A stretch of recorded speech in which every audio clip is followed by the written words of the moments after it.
Ladies and gentlemen, welcome to Call of Duty Challengers Elite. My name is Bryce and we'll be bringing you all the action from the North American region just in a few minutes. But first, let me introduce you to my colleagues for this one, Ton and Ellen. Ellen, how are you?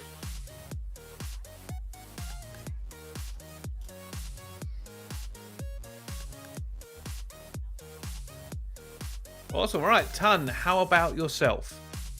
I'm tip-top-tastic, mate. I'm just excited to get into so many games. It's getting a little bit late, but you know what? We power through. The Call of Duty will fuel me. Okay. I was gonna ask, how are you coping? Because I know you're pretty much an early morning kind of guy, not a late night kind of guy. Yep. Well, you put a jumper on now. That's what's making me worried. It was getting a little bit cold. I didn't want to get too comfortable though. At the same time, I could have got my hoodie, but I try not to go down that route just yet. Thankfully, though, I'm surviving. I'm doing well, but very, very excited to get into the next couple of games.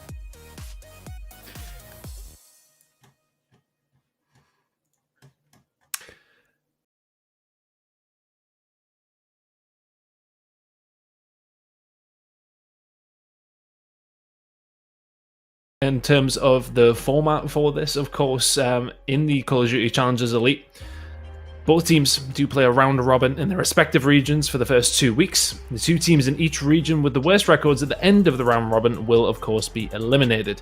The two teams in each region with the best record will advance to the single elimination playoff bracket. With teams 3 to 6, that's 4 teams, will play in a double elimination bracket where 2 teams will advance to the playoff bracket. It's nice and simple, Brycey, I feel. It's not too complicated. I think we can wrap our heads around that one, can't we? Yeah, just about.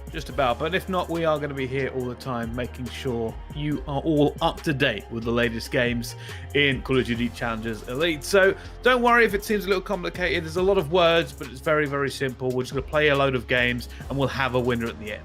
All right, so don't worry about it. Let's take a little look at everything going on for this next one, of course. And here are our groups. The North American region is currently where we are. Mocky, HYXR, Built by Gamers, WestR, Team Z, UT Crew, Mr. Mid Maps, and the Subliners Academy. That is our North American region groups, where we are now in this one. Ellen, which team are you keeping an eye on this time round? Honestly, I'm actually keeping my eye on WestR. I know that they have been killing it in the Challenger Cups. And I'm also curious to see how that higher team is. They actually just made a recent roster change. I know that Spoof and Stamina left, and they picked up Proto and Zodic, a couple of Call of Duty veterans that we know and love. So I'm actually very curious to see how that team plays well in the series. Me too. Like I said before, right?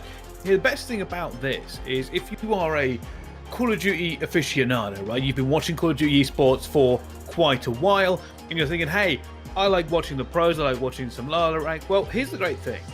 In both Challenger regions, both Europe and North America, there are an awful lot of players you should know. There are people who have been on the main stage, won tournaments, been everywhere so far in this one, and a lot of fan favourites as well to keep an eye on. Speaking of which, Ton, who you've got favourite in this group at the moment? Team Z, mate. Team Z, it has to be. It's just because, right, no, okay, there's slight bias, of course, but at the same time, it's just, like, the team is built like one of those bad jokes, where it's like an Australian, an Irishman, an American, and an Englishman all walking into a bar, but that's, instead of walking to a bar, they just make a Call of Duty team and qualify for Elite Challengers, of course, but at the same time, I love the look of this roster. They kind of just scraped through. It's Jerd, Denz, Zed, and Ty, of course. Bringing in that young gun from America, they managed to help themselves out. And obviously, all those guys living over in the States after plying their trade here in Europe, apart from Denz obviously over in Australia. It's nice to see just a little mix, a little amalgamation of different nations in a squad, and they managed to make it to Elite Challengers. So I'm just interested to see how they do. They've got the talent, they've got the experience. I think they'll get better as time goes on, but realistically, eyes are on WestR and seeing how they're going to do throughout this. After a fantastic start in the Challengers Cups, moving into this though to step above, can they continue their dominance? That is a very good question. But before we go that way, I did want to talk some more about Team Z, because it's an interesting point you brought up, right? There is an interesting point about Team Z, and since we got a little bit of time, I thought I'd go into it. This is a team that realistically should be in the league, but also shouldn't be here, and that doesn't make sense, but I'll explain why. This is a team with 3 members who played in the Pro League last year, right? You had Jared from the Ravens, you had Zed in Paris, and so with Dents. So you'd think, hey, this would be a very good team, right? Out of the gate, shouldn't be any issues. Basically not what happened to them. Very rough start of the year. Then, even with this team, they really struggled to get above top 16. Top 32, they kept having to play very, very good teams to break that barrier. So over and over again, nobody thought they would make it, right? They were like scraped in the top 32, had the points, but then they managed to get in last game, take down a big scalp, and break into the Elite Series. And finally, people are now talking about it, like, hey, right, with the 2Ks, you sometimes have to play like a top 3 team to get a decent placement. It happens sometimes with the way the bracket works. But with an Elite, they now get the opportunity to play in this round robin. They'll play all of these top 8 teams, or top 7 in their case, obviously they're one of them. And we can see really where they are benchmarked. How good is this team? How good are they going to be? And do any of them deserve to go up a level? I think that has to be the question. All of these guys have been on franchise teams last year. All of them have been on fantastic teams throughout their careers. Of course, apart from Ty, who is just sort of coming through and is that young gun in this squad. But even more so for him, it's a fantastic opportunity to learn from 3 players who have experience on that big stage. And all of a sudden, you get that experience, you have the talent, you're developing yourself into a very, very good player. But it's going to be interesting to see if they do go on to do well.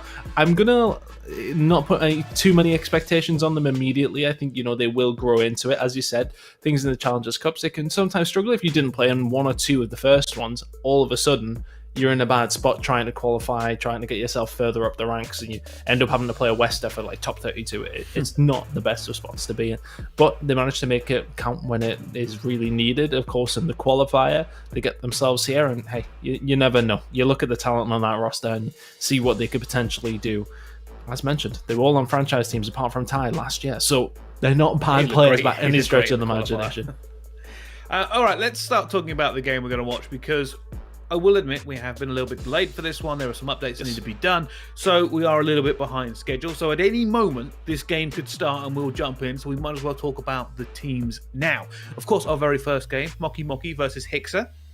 And these two obviously are pretty much, well, first of all, great names, but one of the games we are very much looking to seeing big names all across it. And if you are catching up with us up here, we did watch the games in the European region earlier on. Connect 4 took down Team Singularity, and Gangster took down House Tar. Basically, all the scheduled games were a 3-0, but that doesn't put us ahead. We've now got to go to the North American region, watch this one, and if we get this one done, of course, we will go over to WestR versus Mr. Mid Maps, which I keep struggling to say for some reason, even though it isn't a tongue twister, but we'll get there at the end of the night. Anyway, back to this game. Mocky, HYXR. Let's talk a little bit about how we think it's going to go. Ellen, give me your initial impression. Well, I'm thinking on this one between Mocky and HYXR or higher. Is it HYXR higher? I think it's higher. I'm actually leaning more towards higher actually on this. That's a team full of veterans. Maybe with the recent changes though, that could actually, maybe kind of have a negative influence on the team, but I feel like maybe, they made the roster changes that they needed and picked up Proto, they picked up Zodic. So with the additions of those two, I feel like maybe this team can actually really be a dominant force. Mocky though, you never know, maybe that's kind of more so like the underdog team. Sometimes they might pull out something out of their sleeve, and I don't know how often they might scrim against each other, but either which way, you never know what kind of stops they might be pulling. So it's interesting to see how these teams line up. Yeah, 100%, and thank you for the correction there. I just actually got a DM off that team saying, as well, by the way, it's higher. I'm so sorry, okay? Sometimes you just got to take a shot and hope for the best, because I'm not an event. So normally I would just go over and ask and be like, hey, just how do I say it, just to make sure. But there's never a phonetic spelling where you want one.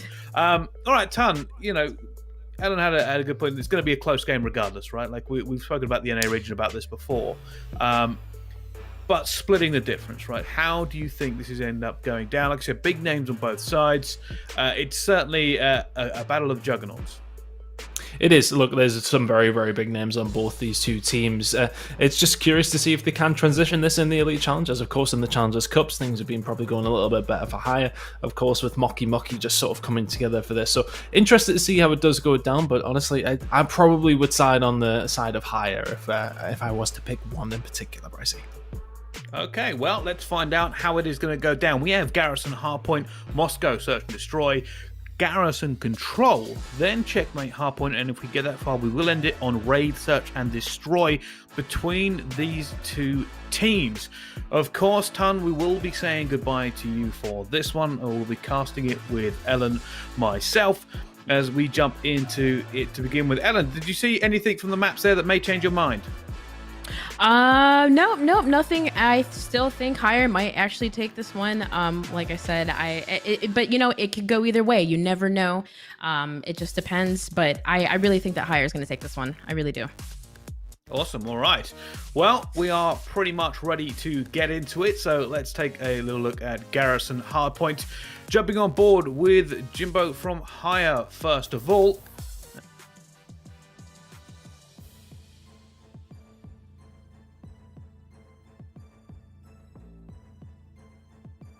See exactly how this is going to break down, and there we are. Go. Finally on board, and now we can keep a little look onto it. I believe right now this is the wrong way round for these two teams. That will be fixed very, very quickly, and as you can see, both teams are already fighting over that P1. Yeah, it looks like. So who do we have here? Hire taking control of P1 right now, or is that actually, does that Mocky? No, that is Hire. All right, so Hire actually taking control of P1. You know, and it's important right here. You know, they have to actually push through and get control of this back spawn easily set up for P2. You know, this is kind of like holding this hill. It's money hill here, right? And you can see Mayhem actually starting to do that. But Zodic goes down by cells. It looks like they're actually starting to push through right now. Mayhem watching the push.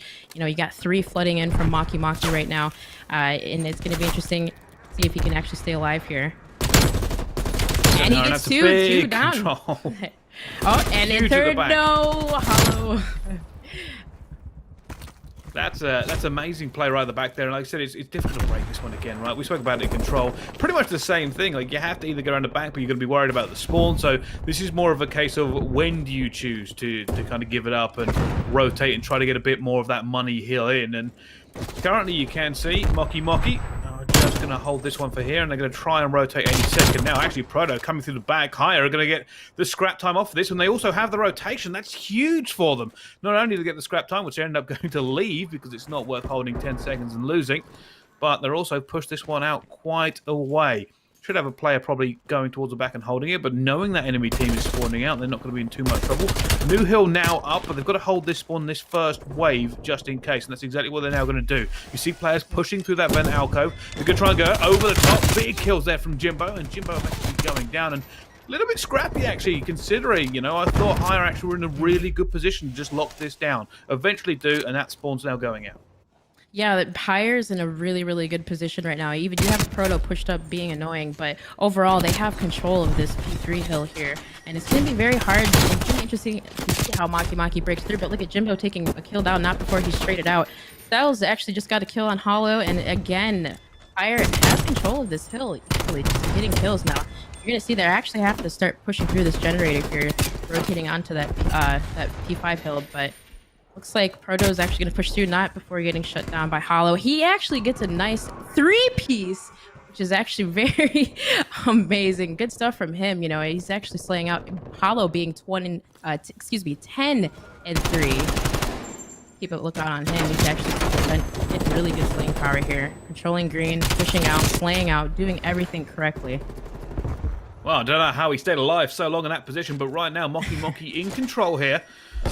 Just waiting for it. Jimbo in a bit of a bad situation. Going up top. He's going to keep him alive for a little second. Somebody else on hanging tank, and they're trying desperately to stay alive. Pre-firing the corner at the same time. Exedic's now going to get 2. Trying to take bridge control away from them, so they can now push into this, but still just not quite able to crack it at the moment. But you can see there is a big stack coming in, and they're trying to here Hire get into position to get at least a few points, but I think it may be a little bit too late, and we're going to start looking towards this next hill. Yeah, looking towards this next hill, Proto just got a huge two-piece right there, and Zinx actually followed up with that third kill.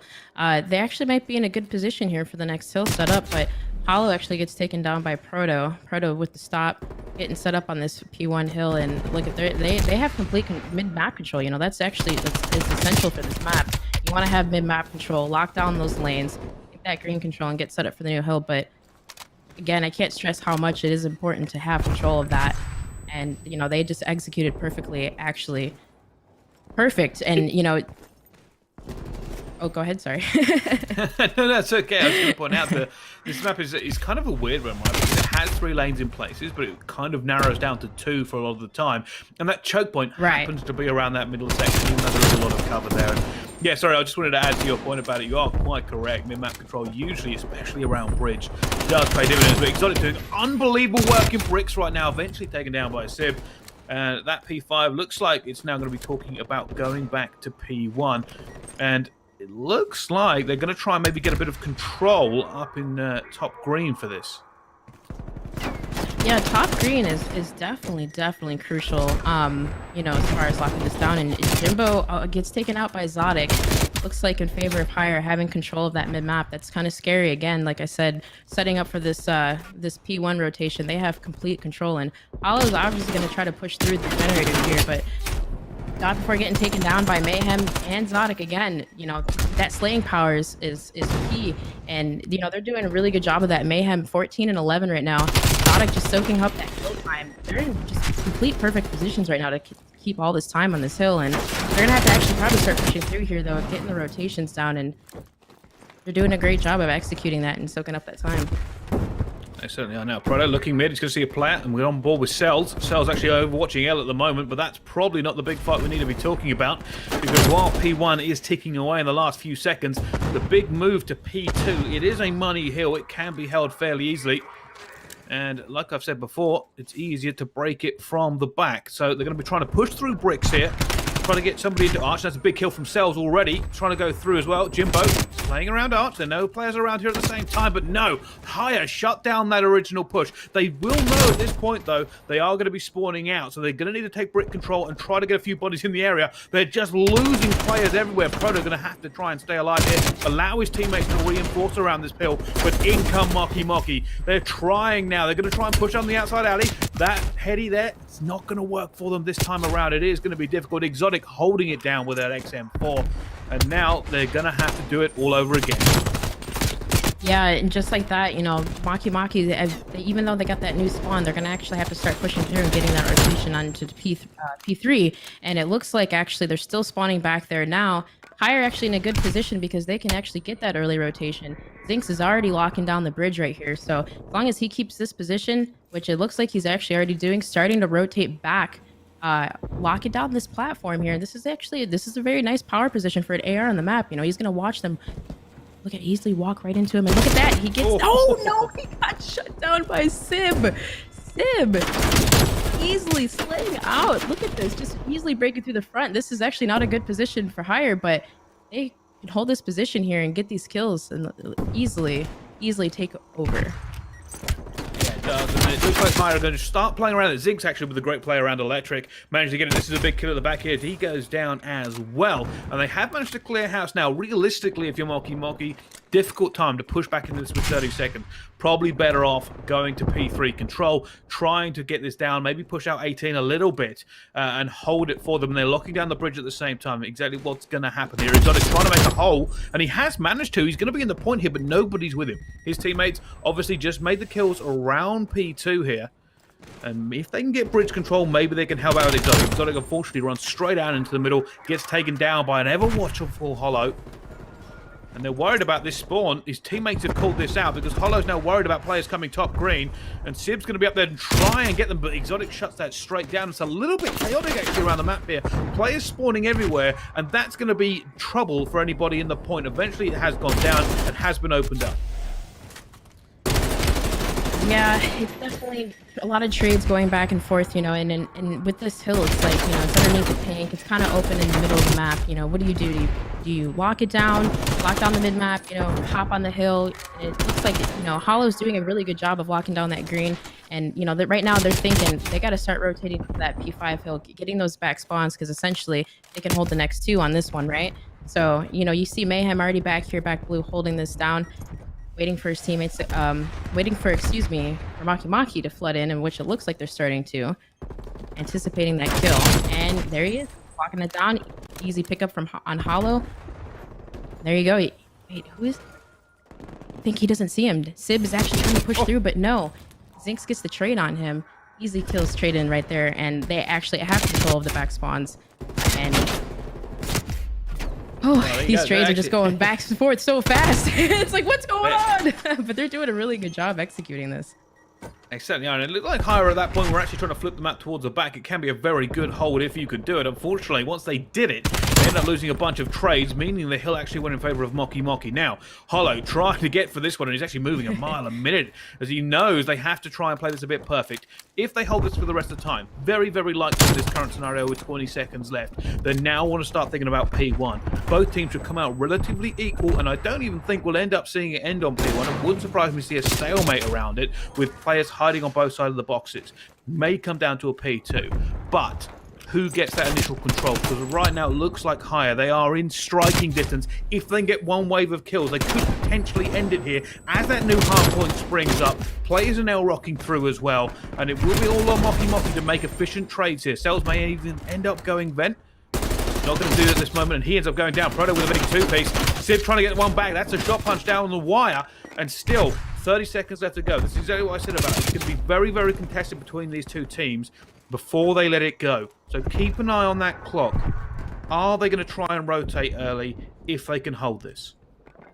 Yeah, it's looking really good for HYXR right now. They have complete control. It looks like the bridge. Proto locking down that green, that bridge area. Mayhem getting the kills, and he actually just got a 2-piece. But no, Proto actually just killed Mayhem.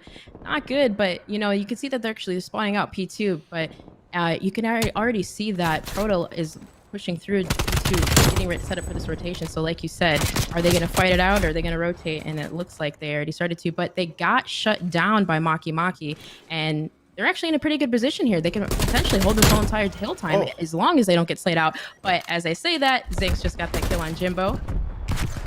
Mocky just got 2 players ready for P2, and then basically they evaporated. That's exactly what I was talking about, right? Like, I knew P1 was going to be contested. There's a high chance of it coming through. Mocky just had to get the contest long enough to try and rotate into P2. And it looked like they did it. Like, okay, that's exactly what I thought was going to happen.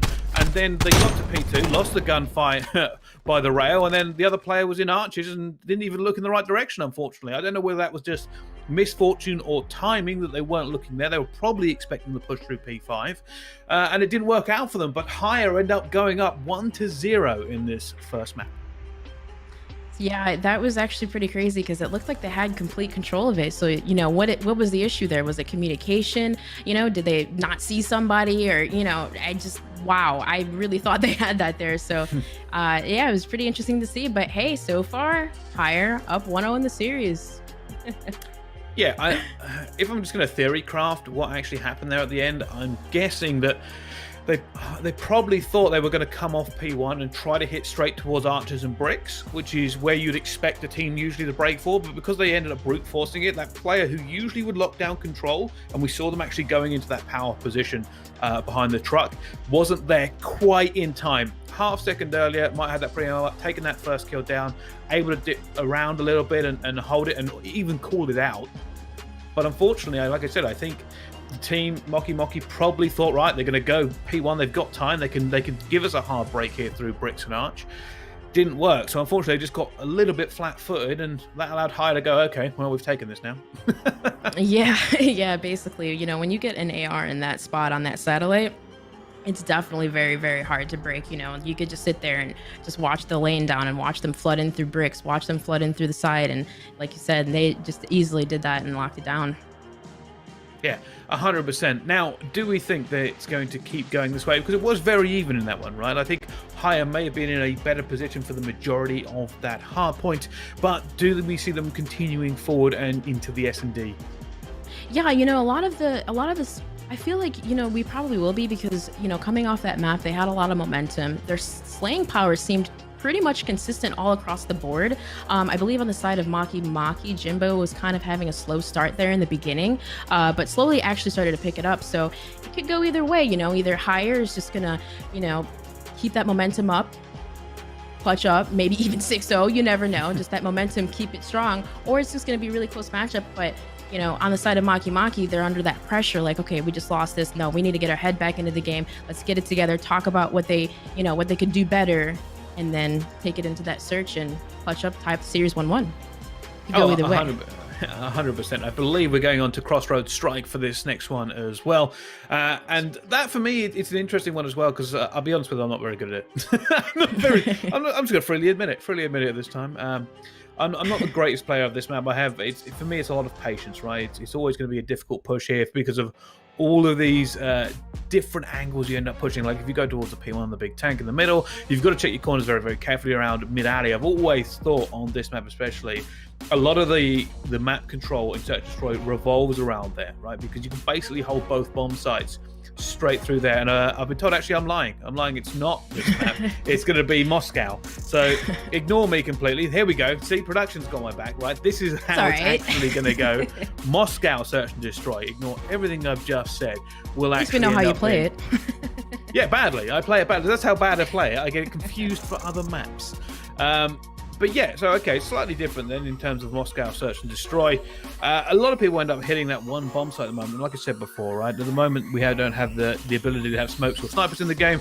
Changes it up just a little bit, and you cannot go for these big hits. And I don't know, for me, it's become a little bit one-sided. There's such a difficult way on Moscow. If you go to the other bomb site, if you go down to B, you end up having to play, basically run the gauntlet, right? Because you can be seen from so many angles, and it's a hard rotation as well. So I'm going to be very curious to see this, because even with like mid-map control isn't as prevalent on this map. It does happen because you can kind of keep your eskies open and make sure that nobody either pushes through them, or you can try and hit it, but it is a choke point onto it as well. So I'm very curious to see, obviously, better players than myself play this map and how exactly they are going to end up executing some of these strategies. Yeah, I feel like, here too, I feel like we're going to see a lot of A pushes. It seems like A is the more favored bomb site on this map, just kind of pushing in, getting that level of aggression, and, with those AK-74Us, which are absolutely insane gun. But, usually you see a lot of teams push the A bomb site. So I'm curious if they do push B, what their strategy would be on that. Because if I wasn't mistaken, wasn't the B bomb site actually moved? Did they actually move the bomb site? Wasn't I can't remember. Was that No, it's Crossroads. I don't know. I can't either which way. I don't remember. I thought the bomb site moved, but either which way, we usually see a lot of A bomb site pushes on this. And I'm just curious to see if they do play B, how well they execute it. What their strategies would be. I think that's the big thing here, right? Like, a lot of people try and play aggressive. You're trying to get into that side alley. It's a very big power position onto this one as well. Even the bomb itself, right? Great power position yourself. You can hold down eskies from it. It gives you the advantage of chest high cover, so you can try lock that one down as well. But again, you have those players who end up roaming around mid, and they'll basically be responsible for what I like to call intelligence on the enemy team.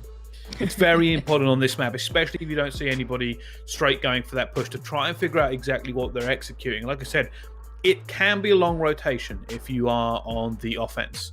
If you are trying and you fail at the bomb site and maybe think, hey, they're a little bit too deeply entrenched, I'm not sure we can push this.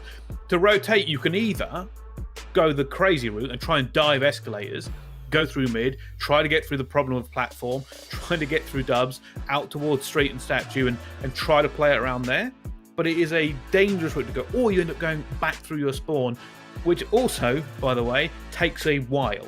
So it's always one of those ones where if they commit fully, you might not end up seeing a rotation late into this game. If you do see a team go B, it's a nightmare for the defenders to try and retake the site. It's so compact, it's got so many entrances and exits that you end up kind of going to it and feeling like, well, there could be anyone in any one of these corners. We basically have to try and surround it. It's very, very difficult for any team to execute that if they don't have full members available or don't have any control street either. So there is a risk versus reward strategy to this map, but a lot of the times the risk outweighs the reward if you do go B. I see a lot of teams going A most of the time. Yeah, and I definitely agree with you there, Bryce. Like you said, it's time consuming. It takes a lot of patience. And the thing is like, you only have a minute and 30 seconds on the clock to do all this. So it's definitely going to be challenging. And we are going to see a lot of fights at A, just like you said. But if we do go B, high risk, low reward, either or. It could go either way. We don't know. But it'll be, like you said, it'll be interesting to see. Yeah, 100%. I'm kind of looking over the things here and trying to figure out who I think is going to go big for them. And here's the issue. I'm trying to look at all the names. Like, I've watched so many of these players before over the years. And I don't know. Here's the thing, right? I'm going to go with a very easy call for this one. Momentum, it's on the side of higher. I'm going to say they end up taking it, simply because they seem like a bit of a better or more composed team the way they're conducting their rotations. I think if you're that well practiced in getting your setups down in hardpoint, then you should seriously have some chops in the S&D as well. And that's what I'm hoping to see from them, and their setups around A, more or less. No, and you know what? I'm actually going to have to agree with you there, Bryce. I believe it might be in favor of higher as well. And because, like you said, they have those setups on hardpoint. They definitely have to have some search strat. S&D wins championships, right? So, definitely I feel like on the side of higher, I think they're going to take this one as well.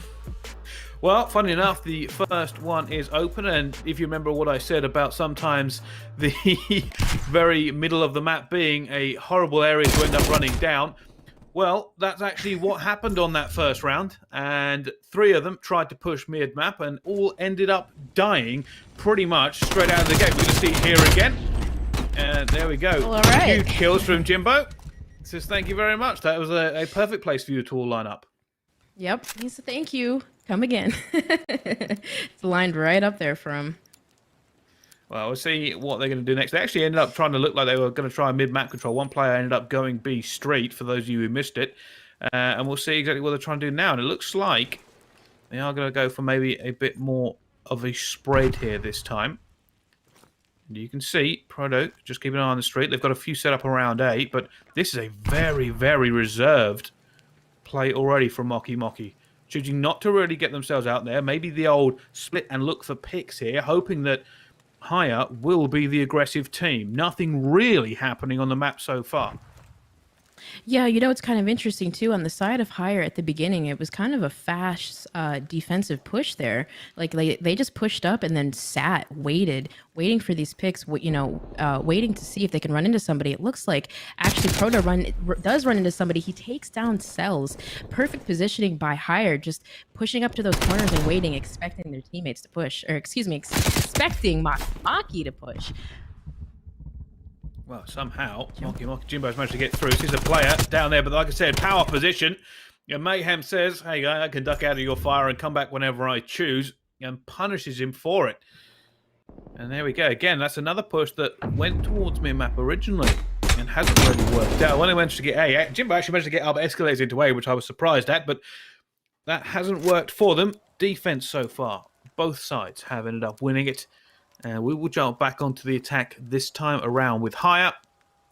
And let's see who we're going to go on board with first. Looks like Proto. And this is a little bit more traditional from what I usually see. Yeah. Big A hit coming in. And right now, Mocky probably not in position to rebuff this. Cells is going to be furiously calling out. Cells actually gets the first kill for it. He's looking for more players coming through. Ends up going down. And now will be higher with the numerical advantage. And they're going to try and get this bomb down. They don't have their flank. Oh, interesting. They've chosen not to go for it. They were not confident in locking that one down. Yeah, that actually kind of surprised me. I thought they would. They had the first initial kills there. They had control, but they actually gave it up and rotated. But, look at this. I think Mocky actually realizes that. And you see Jimbo actually gets a kill on Zodic on the rotation. Mayhem follows up to trade on Jimbo, and there you have it. In those perfect trading positions, and higher actually takes that, anticipating them to rotate back. Well, I wonder if what happened there is they were worried about the flank. Simply because when they first went into that bomb site, they never really come against too much opposition. And they thought, hey, there should be more players here. Where are the rest of them? And probably worried about being hit and from behind, and decided to get out of it, and actually ended up working out for them. managed to rotate around Mocky, and Mocky were like, where on earth have you gone? There were 3 of you here just a minute ago. And now we'll be higher on the defense, and here comes a big A push from Mocky this time around. Yeah, this time around, they're definitely playing it much more aggressive. It doesn't seem like they're actually waiting for those kills, but, you know, Higher actually already on the level of aggression. Zodic actually taking down Sib. Jimbo following up on Zodic and Mayhem trading. Cell's got the trade. Now we're left in a 1 versus 1 situation, but Zinx with the 2-piece, clutching it out for Higher, keeping that momentum. Great kills by Zinx. I think we're going to get to see it. Here's Zinx. Easy snap, 1 player. Oh, there's a second. Big snap player caught short. And he goes, oh, that was pretty easy for me. And now we're in the situation in what has been a pretty fast S&D, by the way. These rounds are not lasting long at all. No bombs actually going down, and it's 3-1 to Higher against Mocky. Yeah, and it's just like you said, Bryce. Here we go again, going towards that A bomb site. And it's just that level of aggression that they just keep, you know, they keep pushing. And Higher's just doing a very good job of that. And here you go. Higher coming in contact with Hollow Zinx. Zinx gets the first blood. Proto following up, getting those trades. 3 down. Jimbo following up on Mayhem. Now they're left in a 1 versus 2 situation. Looks like actually Zinx and Proto might rotate back through the spawn. Jimbo creeping up through the middle here. He actually might see him on rotation. Did they see him? I think they actually did see him. They're both pushing up through mid. Jimbo looking, trying to find them, trying to find Proto and Zinx, but I think they're actually chasing him. They know where he's at. They're chasing him. Oh wait, maybe. I don't know if they do. Not. I don't think they do. They've just gone around no, the houses didn't. and they have no idea. Jimbo gets one. Jimbo gets the 1 too. He gets the 2. And he gets the defuse. Oh no, I thought they saw him. It actually looked like they did see him, you know. Perfect rotation there, and it just seemed like they were chasing after him. But Jimbo, good stuff from him, getting that 2-piece and defuse. Unbelievable. And somehow Mocky end up walking away with the win there, and Jimbo says, hey, this is probably one of the cleanest 2-pieces I've ever had. They were not expecting him, right? They end up leaving the bomb site, going around, trying to find him as a pair, so they could end up trading out, and then they come back to the same bomb site and commit and say, hey, we haven't seen him. Maybe he's gone over towards B somewhere. We don't know where he's gone. Jumping into it, and unfortunately, Jimbo, just the other side of a wall, like a little bit of a ninja, and ends up coming up and taking them down. It could have been 4-1 to Higher just then, but let's go back on board with the attacking team. It looks like it's probably going to be another A hit for Mocky. Yeah, Jimbo is definitely feeling good after that last 2-piece. And like you said, on the side of Mocky, looks like they're getting this level of aggression at A here again. Mayhem gets that first pick on Jimbo. Zodic follows up on Sib. Now, oh, and Mayhem gets another one in favor of Mocky. We got a 2v1 situation on Higher. Cells actually backs up. He's like, oh no, I know that they're here. Oh, in trading position. Oh, he almost had that 2-piece, but not before. Things followed up and got him. Wow, it's coming down to these 1v2s, and we could have seen another one ended up playing out right there, but you can now see Mayhem going straight for it, and that's obviously a call out from his teammate. So that escalator fight has gone down, and they are trading all over the place at the moment. Higher have the advantage, 4-2 up into this one. They are now on attack. And already Proto aiming towards that ace. I'm guessing that's where he's going. Where do you think they're going this time, Bryce? Oh, here we go. Going to A. But actually, it looks like Mayhem kind of spread out a little bit. I don't know if he didn't do this before. I don't know. I can't remember. He's watching the mid-map push this time. So they kind of spread it out a little bit, kind of getting a little bit more map control. Proto gets the first kill on Jimbo. Sib trying to answer back, but Mayhem gets the trade on him. Now they're actually rotating over to B. You see Proto actually getting the plant off on B bomb site right now. So they're thinking this, but you can see Hollow's chasing right after Zinx got that kill. Now in a 3v2 situation. Such a hard retake. Although Mayhem managed to get it. It's now Hollow in a 1 versus 3. And they've already seen as well, that's an easy one for Higher. And I will speak about that play that they just ended up doing. They went towards A and decided to dive the escalators. And it looked like Mayhem, who you pointed out, Ellen, was actually trying to watch that cross to see whether or not they were going to run into anybody straight away. They didn't, and ended up getting it and got the gunfight. And once they got that gunfight mid-map, they went, right, to B we go. Yep. They went there fast. Yeah, that was definitely smart plays in there from Higher. You know, Mayhem watching that like rotation, seeing if anybody comes mid, get that okay, and there you go. They got that first initial pick, flooded right to the B bomb site, and Mocky's thinking, okay, they're at A bomb site. No, they're not here. We got to hurry up and rotate back. And they got those kills on rotation, and good stuff from Higher here, keeping that level of aggression. And look at this. Proto actually pushing through, getting the kill on Sib. First blood for them. This is not a good situation for Mocky, as looks like Mocky is actually pushing through to A, trying to get control. Jimbo answering back on Mayhem. Ooh. Hollow. No. Proto and Zodic got the kill on that. Jimbo trading off on Zodic, now left in a 1v2 situation. This is tough for Mocky, but can Jimbo clutch it in a 1v1 situation, and he gets the kill? Mocky answers back 5-3 now over Higher, but Mocky, don't count them out yet. The momentum. Jimbo is definitely keeping the momentum here for this team. Did Jimbo get all 4 that round? I think don't he did. know. Jimbo got all 4. Did he get all 4? Was it an ace? It looked like he got the first kill. There was a second kill coming in there, and that obviously was the 1v2 we just ended up seeing. Jimbo single-handedly pulling Mocky through this one. Yeah, he's on a 4 streak, so it does look like he ended up getting it at the very least. And that is unbelievable play so far from him. 11-5 so far in this S&D. Unfortunately, they're 5-3 down, but we are on board with him on the defense, and it looks like he's just going to keep an eye and make sure into it, but Higher actually going for this big hit again. That ends up sticking to the wall. Exotic gets the first one in. They're now looking for it, trying to put more and more pressure on. Jimbo gets another one, goes down. He eventually goes down after a 5 streak. Cell's having to back up. And you see players going for it as well. Proto get that one, and now it's Sib. He was alone. He goes down, and it's a 6-3 to Higher.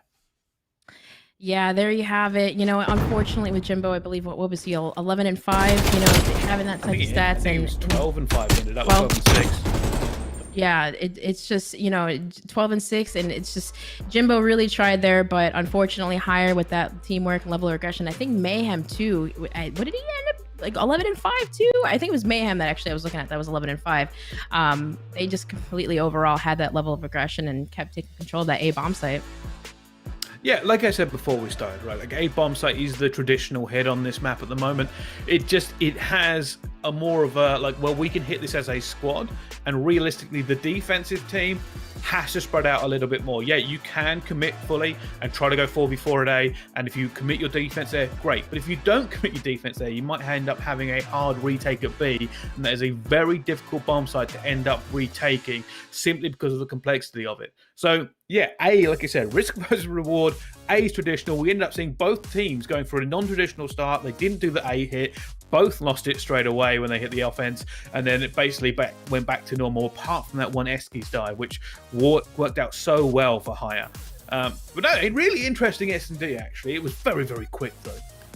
Yeah, no, indeed, it was very, very quick. And, you know, I really thought, you know, Mocky was going to come back and turn that one around, especially with Jimbo on that 1v2 situation with that defuse. You know, sometimes coming from those situations, you're like, oh, you're on a high, right? You know, that momentum increases and you start, you know, hyping your teammates up, let's go. And, you know, I really thought that maybe they would turn that one around, and so close, but yet so far. But, you know, they can still, the pressure's on though. They can still actually turn this around in the series. Down 0-2, you know, you think in your head, all right, like, you know, let's come back, get it together, fix what we got to fix, have that quick little pep talk, and bring it back in this next series, in this next map. 100%. Well, I'll tell you what we're going to do now. Let's take a little look at the highlights from that search and destroy and see exactly what the big plays were. And I think we'll probably end up seeing a few replays of Jimbo in it as well. And as you can see here, of course, you know, these first big kills that end up going down. And this was at 1-1, right? We end up watching them through, and Mayhem ends up getting that first kill. And it was a lot of pretty much just big hits by Higher. They managed to get the better of the trades in a lot of these scenarios, and well, when you do that and you're going for the big A here, A is a trading site, and that isn't going to win. There's the 1v2 from Jimbo first of all, and that was so clean from him when he tried to get away.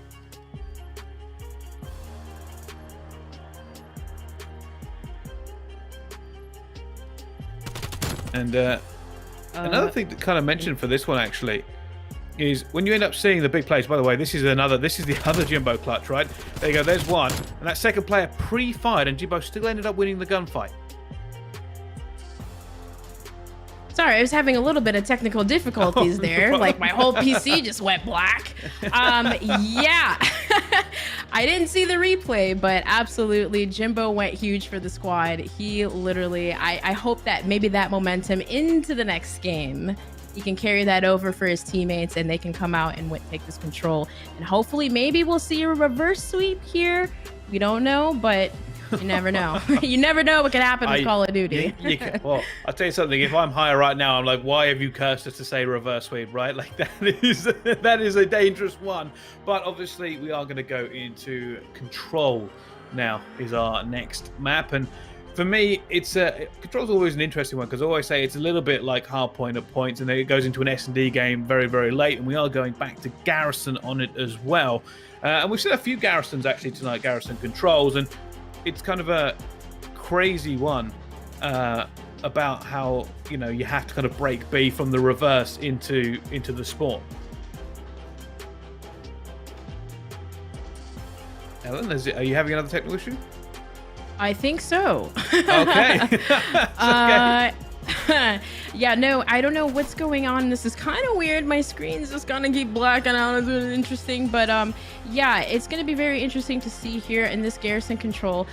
You know, like you said, getting that brick control is definitely gonna be key. You know, in pushing and getting that level of aggression into the spawn, controlling that mid map, getting those lanes down, and you know, it's very hard to get there though. That's the thing. It's very hard to get into that back brick area.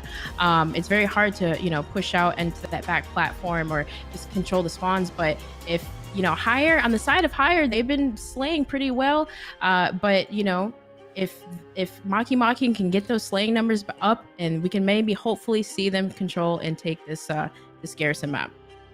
Are you thinking about the higher team actually being the better squad here and moving forward into this one? Because, like I said, right, I kind of watch a decent amount of Call of Duty. It's probably impossible to watch all the Call of Duty that's currently been playing at a decent level between the pro level scrims from the franchises and, of course, everybody in challenges and the 2Ks and everything that's going on. I know HYXR has been doing a phenomenal job in the North American region of holding it down, but usually that's a little bit too late for me. So while I've done a bit of research in these teams, unfortunately had the benefit of a decade of Call of Duty to actually say, hey, you know what, I've seen most of these players, shook their hands, met them at events from all over it, and like I said before, Challenges is incredibly stacked. I am very much looking forward to, over the next few Elite Series, to kind of maybe benchmark them on this game particularly, because it's always one of these ones where, yeah, you can talk about a 2K and talk about who ends up getting the better host and getting through and winning them over and over again. But the great thing about the format here in the Challenges Elite system is that because it's a round robin, you get to see everybody play everybody, and then we basically get a mini tournament at the end of it. So if you are unfamiliar, by the way, people listening at home, every team, there are 8 teams currently in the North American region. In this group, they will play each other one time. So 7 games in total over the next couple of weeks. The bottom 2 will be eliminated straight away. The top 2 go straight into the playoff, and 3 to 6 end up going into a double elimination playoff bracket to try and get into the playoff as well. The top 2 will go through into that one. So many games to play, and I'm sure if you're watching your favorite teams at home as well, great opportunities to watch them, because not only that, but every single team in this group will be guaranteed to be on broadcast at least one time. So you will always get to see somebody you are waiting to see, and hopefully that will be a win for you, whoever you are fans are.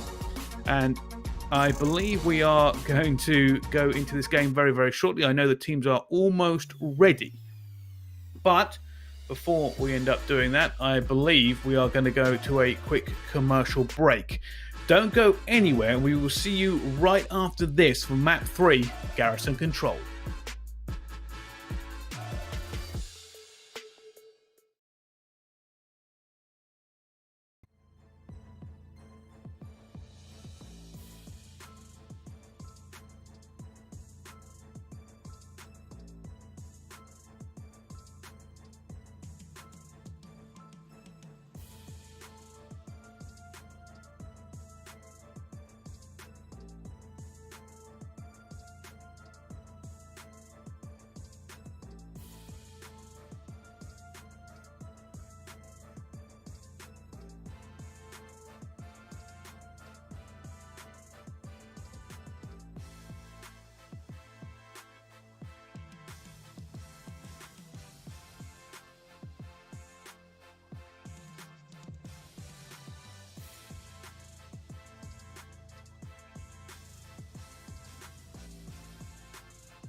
Ladies and gentlemen, welcome back to Call of Duty Challengers Elite. My name is Bryce. Of course, joining me here for this cast is Ellen. Ellen, how are you? I know you had a few issues just before we went.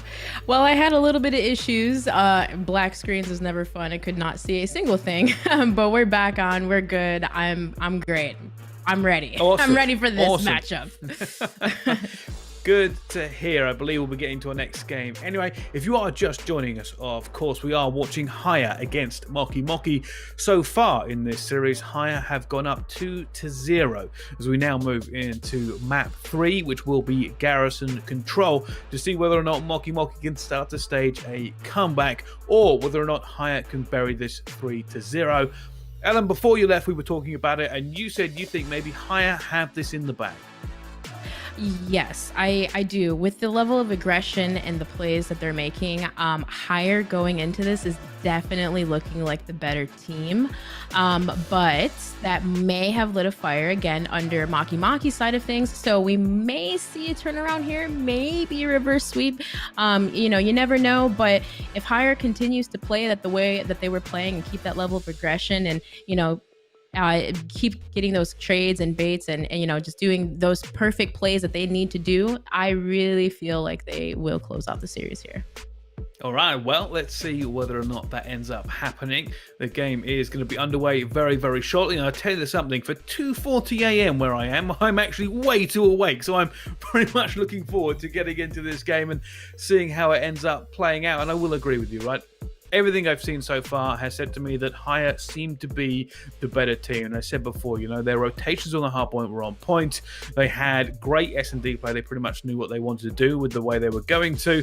And of course, if it doesn't go their way, we still have the rest of the series. The question for me, of course, is can Mocky now win 3 back-to-back without dropping a single map? To do so, of course, they will have to first of all win the Garrison Control. If they make it that far, we will then go into Checkmate Hardpoint, which we haven't seen so far on the broadcast. And then we will go to Raid, Search and Destroy for our map number 5, if it ends up being that way. How big do you think the chance is, Ellen, about this actually going to a map 5? I feel like if Mocky did win the Garrison Control, I'm curious to see, Checkmate, it's a very interesting map. Higher did a very good job of locking down hardpoint on Garrison, so their hardpoint games was looking pretty good. So if they lock down this Checkmate too, it might be in favor still of Higher 3-1. So I don't know, it could go either way though. We don't know how much they've practiced the map, and going right into Garrison, here we are. We're starting off with Hollow getting this control here on this point, getting the first initial kill, Proto following up with that nade kill. So it looks like Zodic following up. There we go, that level of aggression, trying to keep it up and lock down the control of this B-bomb site. All right, well, let's see exactly how it's going to do forward with Zinx, who has some fantastic shots in that SMG we just watched, is currently on the sticks. And now actually going to be moving up towards Caution. Ends up going down. Jimbo hiding around that hanging tank. And this is a little bit of a trouble here for Mocky. They've got to be careful when breaking out. They don't want to end up giving away too many deaths. As you can actually see, Higher with Exotic are now pushing up and making it a real trouble for them to get out of their spawn. Proto shuts down another one. And Mocky have only actually ended up getting 5 kills so far into this total and haven't really gained any ground for it. Yeah, again, it's looking really good for Higher right now. Like, they're just keeping the level of this aggression. Like, they're just literally pushing in their face, almost making it impossible for Mocky to leave their spawn. You see, Zodic right here just holding those certain key positions, waiting for them to push. You see Mocky, they know where he's at and they're looking for him. But again, Zodic's pushed up in their face, but Jimbo easily trades back on him. Stell's actually getting the capture point here. They have to rotate back. You can't essentially push too far up in their spawn because they can essentially go around or go another way and get control and anticipate that. But Mayhem actually answering back on Hollow. It'll be interesting to see if they can actually get control here. Mayhem just maybe trying to get a little bit. He does try to challenge when they end up going down, and Mocky might end up locking it down here. That's big progress at B. They should now be giving that up. Higher. They tried to, considering there's only 16 seconds left. Thought they might be able to end it early, but right now, Mocky now have 1 minute 10 on the board. Cell's very, very careful, looking for this player at the back. Sees Mayhem. trying to get it. He's not going to be able to get it, and it's going to be Zinx goes for a challenge, and he shuts him down, and Cell says, all right, well, I'll take that one. And now backs off. And now he fights the challenge for the back here. Mocky moving into position. Yeah, and it's, you know, that was definitely good kills and good stuff there from Mocky. Just playing patient, essentially pushing through, getting that level of aggression, and you know, you saw Cells there push up and get into their spawn. It looks like though, who is that? Proto doing actually a really good job at locking it down, and you know, they can essentially just hold this, right? Easily, it's so easy to hold the A-bomb site as long as they just stay in those key positions. But Jimbo just being patient, waiting for his teammates, and there's a streak that comes in from Sib. That may be the most ineffective streak I've ever seen. Did he just kill 2 of his teammates? Yes, that is what happened. I have no words. That's a lot of refreshing than over an RC car, that's for sure. I was dying by RC cars in League at one point. But Zodic answering back on Cells here. Actually keeping control of this spine, and there you go. Higher to take that win. Not enough kills coming in from the side of Mocky, and I don't know. What do you think, Bryce? They just really did a good job locking that down. Yes. I mean, I kind of know what happened there. I'm like fairly certain I can figure out what happened. He didn't mean to call that in, and once he called it in, instead of cancelling it, he probably put it on his own spawn or trying to get it off the map. I end up getting their own. That's insane. That is I was insane. gonna say, well, it's a lot better than an RC car, but I don't know at that point. I might take the RC car. Oh gosh. And yeah, it's gonna be right now. We get to see a scenic route of this map. Yeah. Here we have stills of Garrison and a nice trophy system. Okay. And, of course, that's the infamous Black Strain. Well, we'll see what's happening in that map in just a few seconds. Don't go anywhere. We'll try and get right back into it. I think there was a little bit of a lost connection to the host, so don't worry too much. And we'll try to keep up with that game as soon as we can actually end up getting back into it. But, no, right there at the beginning, you know, Haya had a great position and managed to get a lot of kills down. And I will say this, right? Mocky did manage to start making the kills around the back. They weren't able to quite end up breaking it, but they were, at one point, it looked like they were going to force through top green. They just weren't quite able to, and then obviously it all collapsed when you get team kills with the artillery. Yeah, and Hire did a really good job of just locking down that satellite tank right there, and you know, making it impossible for Mocky to push in. You know, it's so easily just to sit on that head glitch right there and watch them flood in through the green. And you know, I think it was Zodic back there just locking it down the whole entire time, and it was just really hard for them to push through. Yeah, it certainly was. And again, you know, Garrison, as I said before, is an interesting one because you end up kind of wanting to fight the other team in their spawn. If you're on defense, that's exactly what you want to do. You want to be a nuisance as soon as if you get a wave of kills and you can force them back, best position for them to be in. You keep far away from either control point so they start running out of time, and you can play all those corners and be super annoying and try to pick up as many kills as possible while forcing the enemy team to react to you, because if they're reacting to you, they are not pushing in a cohesive manner. If you're on the other side, if you're on the offensive side, yes, obviously you want to get B down as soon as possible. You probably don't want to push out of B straight away because you can end up losing it very, very easily. But once you've done that, then you basically have to try and hammer through to the spawn and to try and break it round, because trying to go through top green is basically a nightmare for anybody. It's one of the easiest places to pick up kills. If you're on the defensive side, obviously, you've got great control all around that truck. You can sit on the rail, you can sit on the truck itself, you can sit on the head, you sit on the stairs, all these places where if you try and go through that narrow choke point, you just aren't going to make it, and nades aren't going to help because any good team will have a trophy there. Yeah, and it can be tough too. You know, you only have so many seconds on the clock, and you know, sometimes it's you think about it. Is it easier to push B first? Is it easier to push to A first? But you know, in that case, if they can't get through and push B and get into that initial kill and get into that back spawn, then you know, sometimes you have to choose. Well, let's just go to the closer point. You know, we already spawned here. Let's just cap A really quickly, give us more seconds on the clock, and then we can go all the way around and and try to push into their spawn, like you said, and get that back brick control and just keep that momentum going. But you know, on the side of Hire, they really did a good job of just locking it down and making sure that Mocky didn't push through. All right, well, I believe that game actually ended up completely shutting down together. I didn't know whether or not we just lost connection to it and it was still going, but I can now at least confirm that it does seem to have ended at that point, and we are going to be trying to get back into that lobby as possible. I'm sure exactly when we get the rules. I believe I've just been told actually it will be a 1-0 in favor of Higher, and we will go back into the game as soon as it is available. So keep that in mind. We will keep reminding of what the actual score is all the way through, so don't get confused with that one too much. But Ellen, we've been speaking about Higher in a positive light the entire time for this one. Do Mocky have what it is? Not only are they 2-0 down in the series, but they are now 1-0 down on Control. How do they regain on this one, and how do they get back?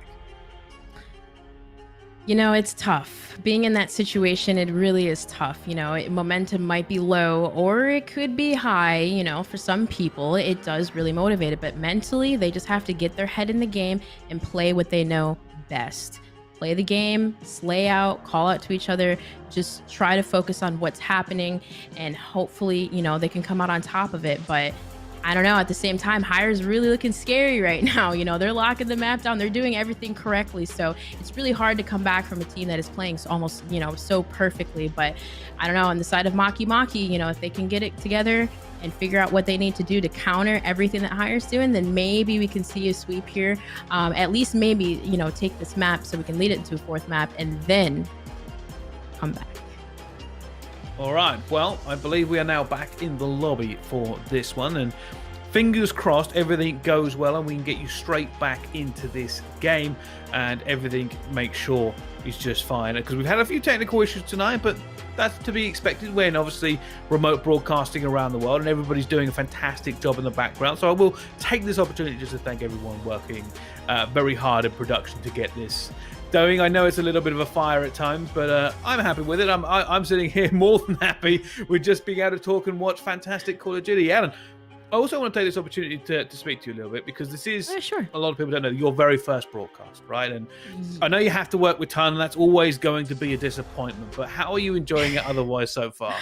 You know, I tell you what, from coming from a competitor standpoint and then now, you know, broadcasting, it honestly, it doesn't feel real. Like, this is honestly, I'm just so grateful even just to be here. But I will tell you, Bryce, it's definitely different. You know, I'm normally just focused on one team. That's usually me and my team, you know, and maybe making plays, calling out, and just playing my game. And it's like now I'm looking at it from both perspectives, and it's definitely different, definitely challenging. But honestly, I'm so grateful, so blessed to be here, and I'm excited for the journey. I'm excited to learn and, you know, just keep moving forward and keep getting better. You know, I know it's not perfect, but I will over time get better, and I'm going to strive to do so.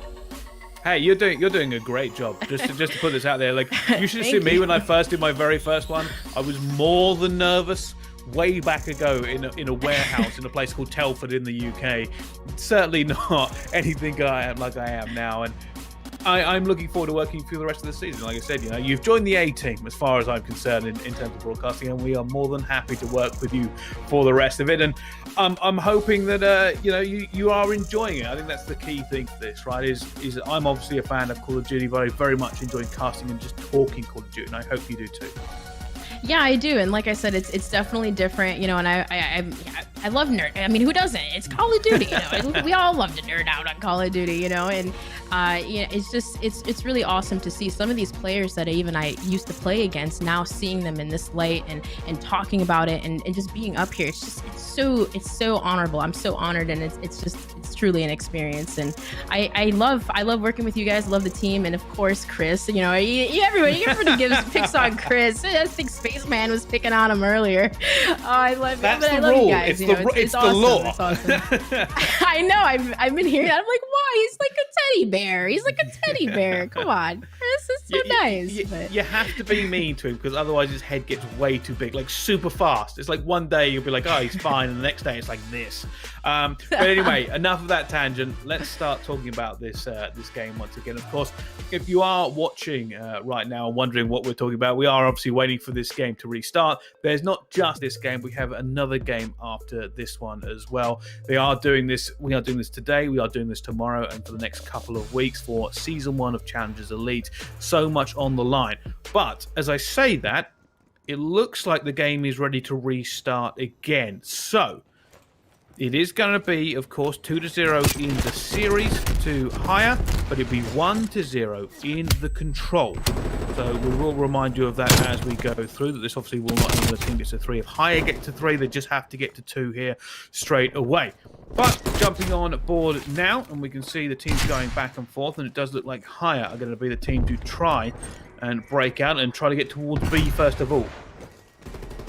Yeah, and it looks like, you know, too, Hollow is actually making plays right now. He's trying to, you know, be annoying, get up in their base, but not before being shut down by Proto. Now we're hopping on board with Sib here, who's actually trying to lock down this bridge, which is good. You know, you want that mid-map control, but Zinx actually might follow up. I think he actually might have saw him. Actually, yeah, they did see them. So now, you know, they know that Sib's in there. They got to get this control, but it looks like actually Jimbo's going to follow back on the straight on Zodic. And Hollow following up on Proto. Zinx actually trading out Hollow. Now completely getting control of this. Regaining Sib, actually pushing up to be annoying in their base, but followed back by Zodic. Certainly wasn't Sib. It could have been in a very dangerous position, actually. Higher really need to make a push because that time is ticking away, and now they're all going for it. Hollow, they're going to actually end up flooding this one. Mocky, no, they might be able to do something, but Sales takes down Jimbo. Proto trying to come through the time, but that time is ticking. Anybody in the position, they're now going to have to just force this. Exotic may end up either laying behind the vent. They can't afford to jump off. 3 seconds left to go. Stay down, do not die, and he ends up going down. Oh my goodness, is it going to be a trophy system that eliminates him on this round? No, yes. A trophy system just took out that player? And that is unbelievable.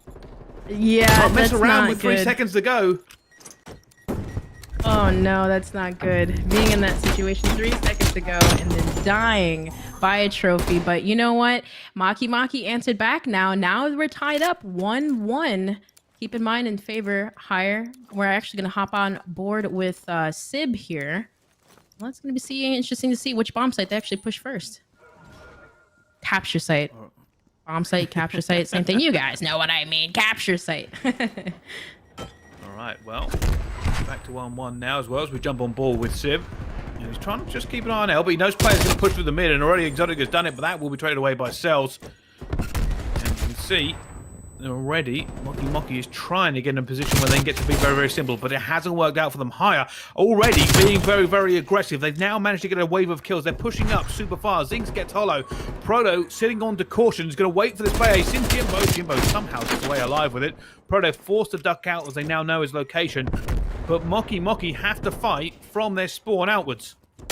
Yeah, and look at how Higher is just has this complete control on the mid map. But as I say that, Mocky actually gets the 3-piece on them and locks it down. But you know, it was kind of crazy because Higher actually all 3 of them were set up there like a bunch of football linemen, just locking that map down. But Mocky actually answered back and getting these kills and pushing towards that B site. They are, and trying to get a bit of time here. The most important thing, of course, just getting on it so you can actually get that clock to stop, especially that first one. You always think you've got loads of time to get it, and then all of a sudden you've got 20 seconds and have to sprint towards it, as we saw Higher do just a round ago. But now Sib on it, ends up ducking out, coming back towards it. There will be contested. They know there are players in L, but there has been a flank come in as well, and Exotic ends up cleaning them up. Ends up being straight back once again, but they may end up taking this opportunity. Zinx gets another kill. He's going to go aggressive straight away again. Hits this vent area towards green, and is now trying to get more kills off the rip of this respawn. Sees Hollow. Hollow somehow just displays an incredible sense of athleticism. Gets away for it, but they know Zinx will be here. Jimbo going down at the same time, and Higher will be in full control. Zinx actually going all the way around Electric. This is exactly what I said. You know, if you can get a player just being super annoying. And while that was actually going on, by the way, there was a big push going on towards A. But Zinx has just been alive in this position for a long time. Yeah, and it's actually kind of crazy because Zinx actually passed by Jimbo there, and Jimbo didn't see him. He passed by him. He got in his base. He got 2, 3, 4 kills, and then, you know, his team is easily able to push up and get control of the map. And here you have it, 5, 4, 3, 2, 1 seconds, and it's done. Higher, look at that. They just easily took control of that, and now lead. Is that 2? 2-1. 2-1. Yeah, 2-1. 2-1. 2-1. Yeah, obviously, you are tuning into this game. We did have to have a bit of a restart. Higher were up 1-0 in that one, so now they are up 2-1. And that means one more round. If they can somehow win this attack, then they are, of course, going to be able to take down Mocky 3-0. Of course, Mocky do not want that to happen, and they have the defense. So let's see whether or not they can hold this to begin with, and whether or not they actually execute it well. Basically, it's been a very defense-sided so far. Yeah, it seems like it's kind of one-sided. Yeah. And it looks like Jimbo is trying to make a little bit of a play there at the same time. And you can already see, big first push here from Haya. Yeah, and HYXR's doing a really, really good job executing these kills. Proto 12-7, Zinx 11-7. On the side of Mocky, they actually have to get these kills, but Zotic is just doing a good job locking down that back rim. But Jimbo answers back with a 2-piece. Can they actually take control here? But Zinx, you see him locking down this green rim here. Jimbo answering back, and another 2-piece. Zinx follows up on cells. That's 2-2 on the side of them, and HYXR actually. They might actually get and regain control here and actually push up. And there you have it. Proto does to get in that capture on B site. And, it's just, HYXR's just doing a really good job of slaying. Like, Proto, you got to shut him down. He's got 12 objective kills, 15-9. And, in your Mocky in this situation, you got to get it together and get these kills. They do, but the benefit being for Mocky right now is they are going to be trying to hold A. They're only 2 lives down, so realistically, still in a very favourable position, but they need to win these next few trades. You can already see HYXR now hitting the back in full force. Proto getting one that will be traded out. Hollow ends up taking them down at the same time. Only one player left there. Zinx is going to be at the back. Sees one. Second player, Jimbo, tries to challenge, and that will take them down. It's a full reset here. HYXR are going to have to regain, reset, and retry to go back around the back to A. First blood coming out, Jimbo with a big kill to slow it down at least a very little bit. Sel's getting another one, and HYXR cannot string together any of the kills they need to, where Mocky can. It's all even now on lives, Ella. Yeah, it's all even right now, and if you're HYXR, this is definitely tough to break. Like you said, they actually have to go all the way around, and not try to funnel in through the front there. But it's going to be interesting to see if they can break. Cells actually getting the kill right there on Proto. Jimbo following back on Zotic, and Mocky actually is doing a really good job of locking this down in the back. But Zinx, I thought maybe Zinx actually spoke too soon. Zinx and Mayhem actually in the back. They might be able to take control here. Getting pushed up in their spawn and being annoying, and it looks like Mayhem's just playing patient, trying to get these kills. But Jimbo knows he's there, shuts him down. Zotic now trying to flood in, also continuing on trading with his teammates. But Mocky is just doing a really good job locking this down. They certainly are. Like I said before, right? That's the advantage. If you're HYXR, you have to basically make a few waves of kills because you're going into their spawn. Even at the furthest point, they don't spawn out that far. And if you lose a trade, you end up spawning out a mile away. But Zinx, that's a big kill for him. Proto gets another one. Looking for this player. They know Hollow's going to be an arch. Hollow gets 2, though. And that's going to shut it down. But Proto's got one more. Can he hold off this team now? Sells going to try and push forward. He ends up getting Proto down. And HYXR, when they thought they might have an opportunity to lock this one, have fallen to Mocky. It will now be 2-2 in series score. Yeah, and if you're Mocky, what are you thinking here? It's like, the pressure's on. If you lose this, we're going to be completely out of the series, out of the whole series, because they're down 0-2 right now. So they really have to just come together, work together, and win this next round, and hopefully take this next map. And then leading into the hard point, you never know what can happen. It can completely have a reverse sweep. So it'll be interesting to see here how Mocky executes this next round. Well, as we can see right now, HYXR on defense, and pretty much been very defense orientated so far, and on board with Proto to kick things off. And Mocky going to want to try and buck the trend here and actually get not only a fast control onto B, but figure out the secret to defeating A, which neither team have been particularly effective at. But kills already going down. Exotic gets 2. Mayhem going to get another one, and we're going to probably see the HYXR magic trick, which they've been doing over and over again, which is go super aggressive as soon as they get that wave of kills. Yeah, you already see Zinx pushed up there in that corner. He's waiting. Like, he's waiting. He knows that they're going to be funneling through there. And, not before answering back. Hollow actually gets the team kill on Jimbo, but they answer back with a 2-piece, and they're actually pushed up here, capturing the site. They're actually in a good position here. They know that they're going to be funneling through this, and as long as they just stay in the position, bait and trade for each other, we could see a cap here on B. Zinx is trying to play for Oh no! He ended up trying to play that massive flank for his team so they could pinch it, and he got all the way around behind the enemy team and gets instantly shut down. Now, can they capitalize on this? Mocky going straight for it. They're into A already. Can they hold? There's only 2 players against 4 of higher here. Teammates trying to reinforce. Sells and Sib running up the map quickly. Jimbo can't get one. He's got one hollow. He's trying to trade it out. Not quite enough. There are players now in this area. Sib has managed to reinforce, and they hold it. Somehow Mocky hold it again. They're going into the second tick here, but Sib is alone. There are players now trying to hunt him down, knowing they have to get this choke point back and active again before they fall through. Hollow tries to get in the site. He ends up going down. Trade's coming back through again here. It's just going to be one more good trade for Mocky, and they should be able to get this one. And unfortunately, Zinx is equal to it with a little help from his teammates as a moldy kill. 4 streak here for Zinx. Yeah. And they just break the dreams of Mocky. Yeah, that was looking like they had it right there. But, you know, like you said, Zinx on that 4 streak. He's on fire right now. Is it possible to shut him down? Cell's actually answering back right now in the spawn, trying to work that quick flank. But Zinx knows he's there. He's anticipating him. He's looking for him. And there you have it. Sib trying to answer back on him, but Mayhem actually getting the 2-piece on Cells and Sib. That's not good. That's not good for the Mocky here. And Hollow trades back on Mayhem. It's going to be close. You know, you got a minute left on the clock, and Hollow being annoying, pushing up, waiting for his teammates. It's going to be interesting to see if they can take this back. Jimbo trying to push through green.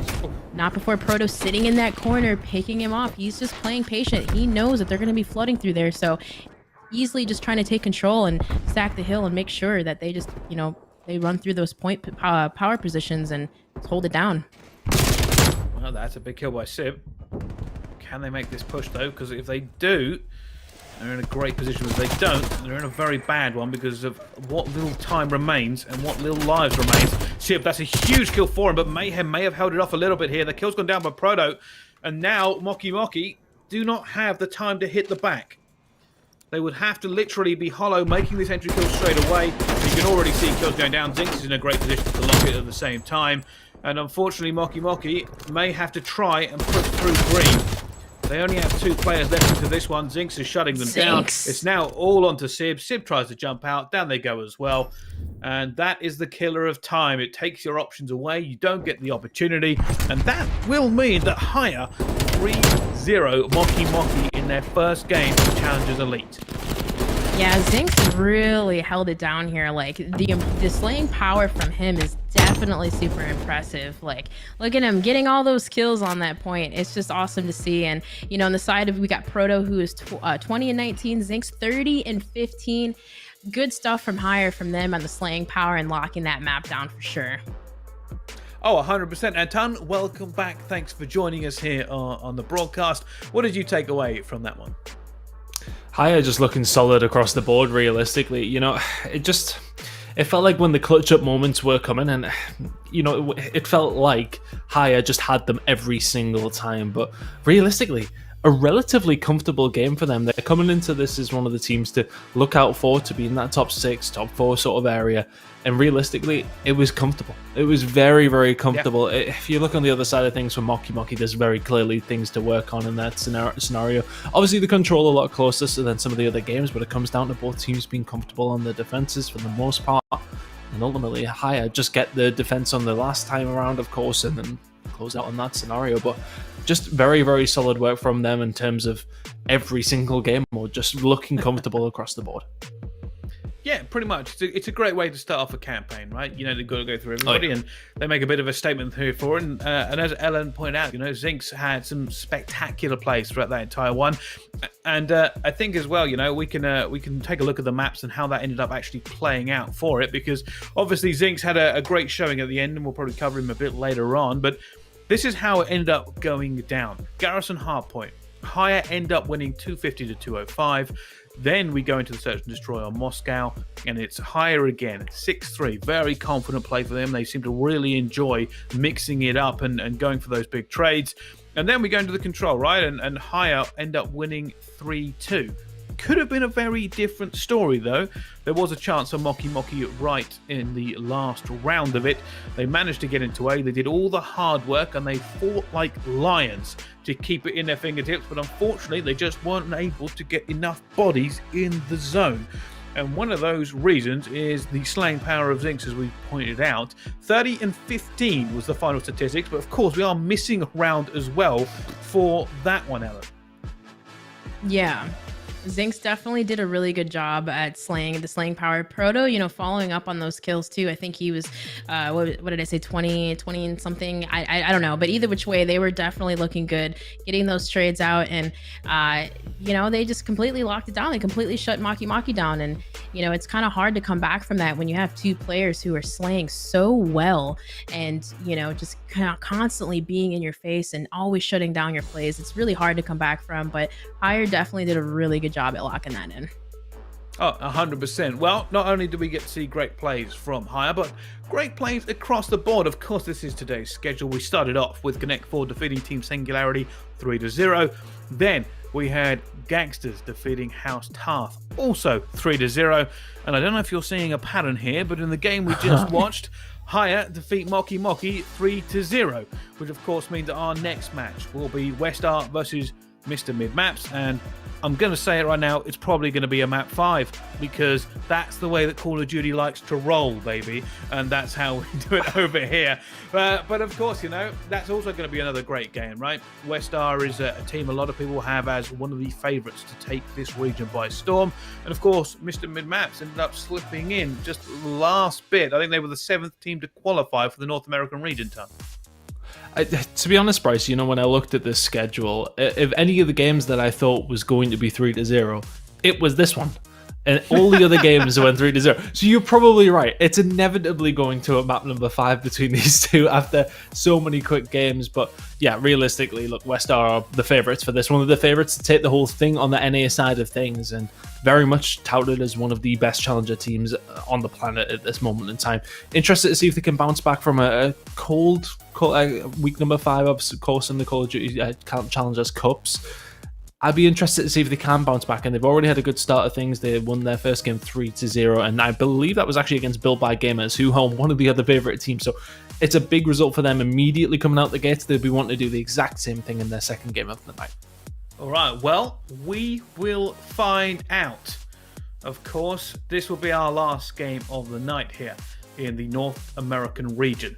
This is Call of Duty Challengers Elite.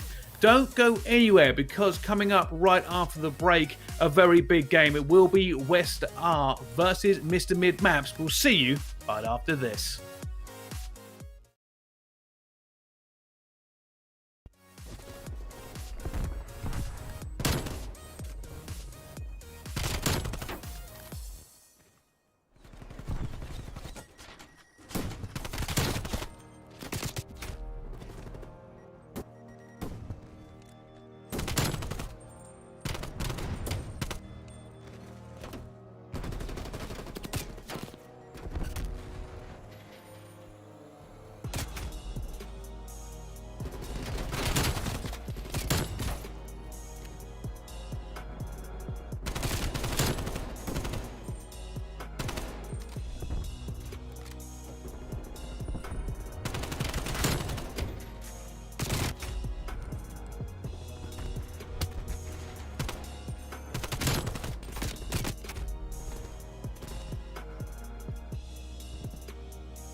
Ladies and gentlemen, welcome back to Call of Duty Challengers Elite. My name is Bryce and we have another game for you here on the broadcast. But I'm not going to be doing this one alone, of course, joined by my colleagues once again, Tun and Ellen. Tun, you have rejoined us fully now from your little break. How are you coping, buddy? You know what? I'm actually doing all right. You know, I'm fueled. I said to you that I hadn't had any caffeine all day, so that when it hits right. I'm fine. Don't worry, Mercy. I'm okay. All right. Well, fortunately, it's about the normal time for you, Ellen. So you're probably doing a lot better than you. How are you feeling going into this last one? You know, I'm feeling actually pretty good. You know, we only started it with Ton. It's really good to end it with Ton. So I think it's just going to be it's going to be a good match. But I'm feeling really well. You know, I have been up since 6 a.m. So I'm actually a little bit tired. I'm feeling it. But this is prime game time hours. So, you know, usually I'm on gaming anyway. But for the most part, I'm feeling pretty good. She said she's tired, awesome. Brycey. Yeah, tons out of series probably just like I'm wired. I'm gonna take a power nap. Fortunately, we do have fantastic Call of Duty to keep us firing on all cylinders. And let's take a little look at our maps for this one. So this is of course going to be WestR versus Mr. Mid Maps. Keep trying to say that fast and see how it goes. But we are going to start it off with Crossroads, Hardpoint, then Miami, Search and Destroy. Raid Control will be our map number 3. If it doesn't end there like it has for the rest of the night, we will be going on to Checkmate Hardpoint and then Moscow, Search and Destroy to end it if we get all the way to a round 5. Okay, Tun, who's winning it? What do you think? I mean, realistically, it has to be WestR. You would think they've just went up against Built by Gamers, who are one of the other high-seeded teams, if you like, in this one, and they won 3-0. They look fantastic. They're the favourites to take it all. It has to be them. We've had 3-0s all night, and I think we close with a 3-0 here. All right, well, this game is about to start, so I'll hand it over to our casting duo for this one, Ellen and Tun. Well, thank you very much, Pricey. Ellen, what are you thinking? Are you on the same wavelength as me? Are you thinking a 3-0?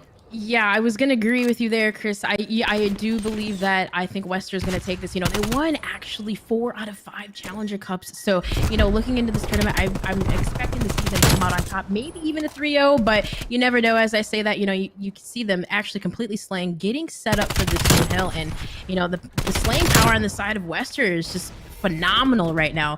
Venom taking out 2 kills right there, and Zaptius to follow on Philo.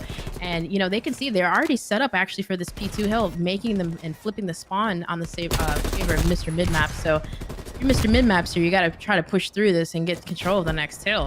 And WestR, again, they're just doing a really good job slaying out already. I mean, just look at this Mr. Midmap's team as well, though. I mean, yes, okay, we've concentrated on WestR. We know that they're a phenomenal team.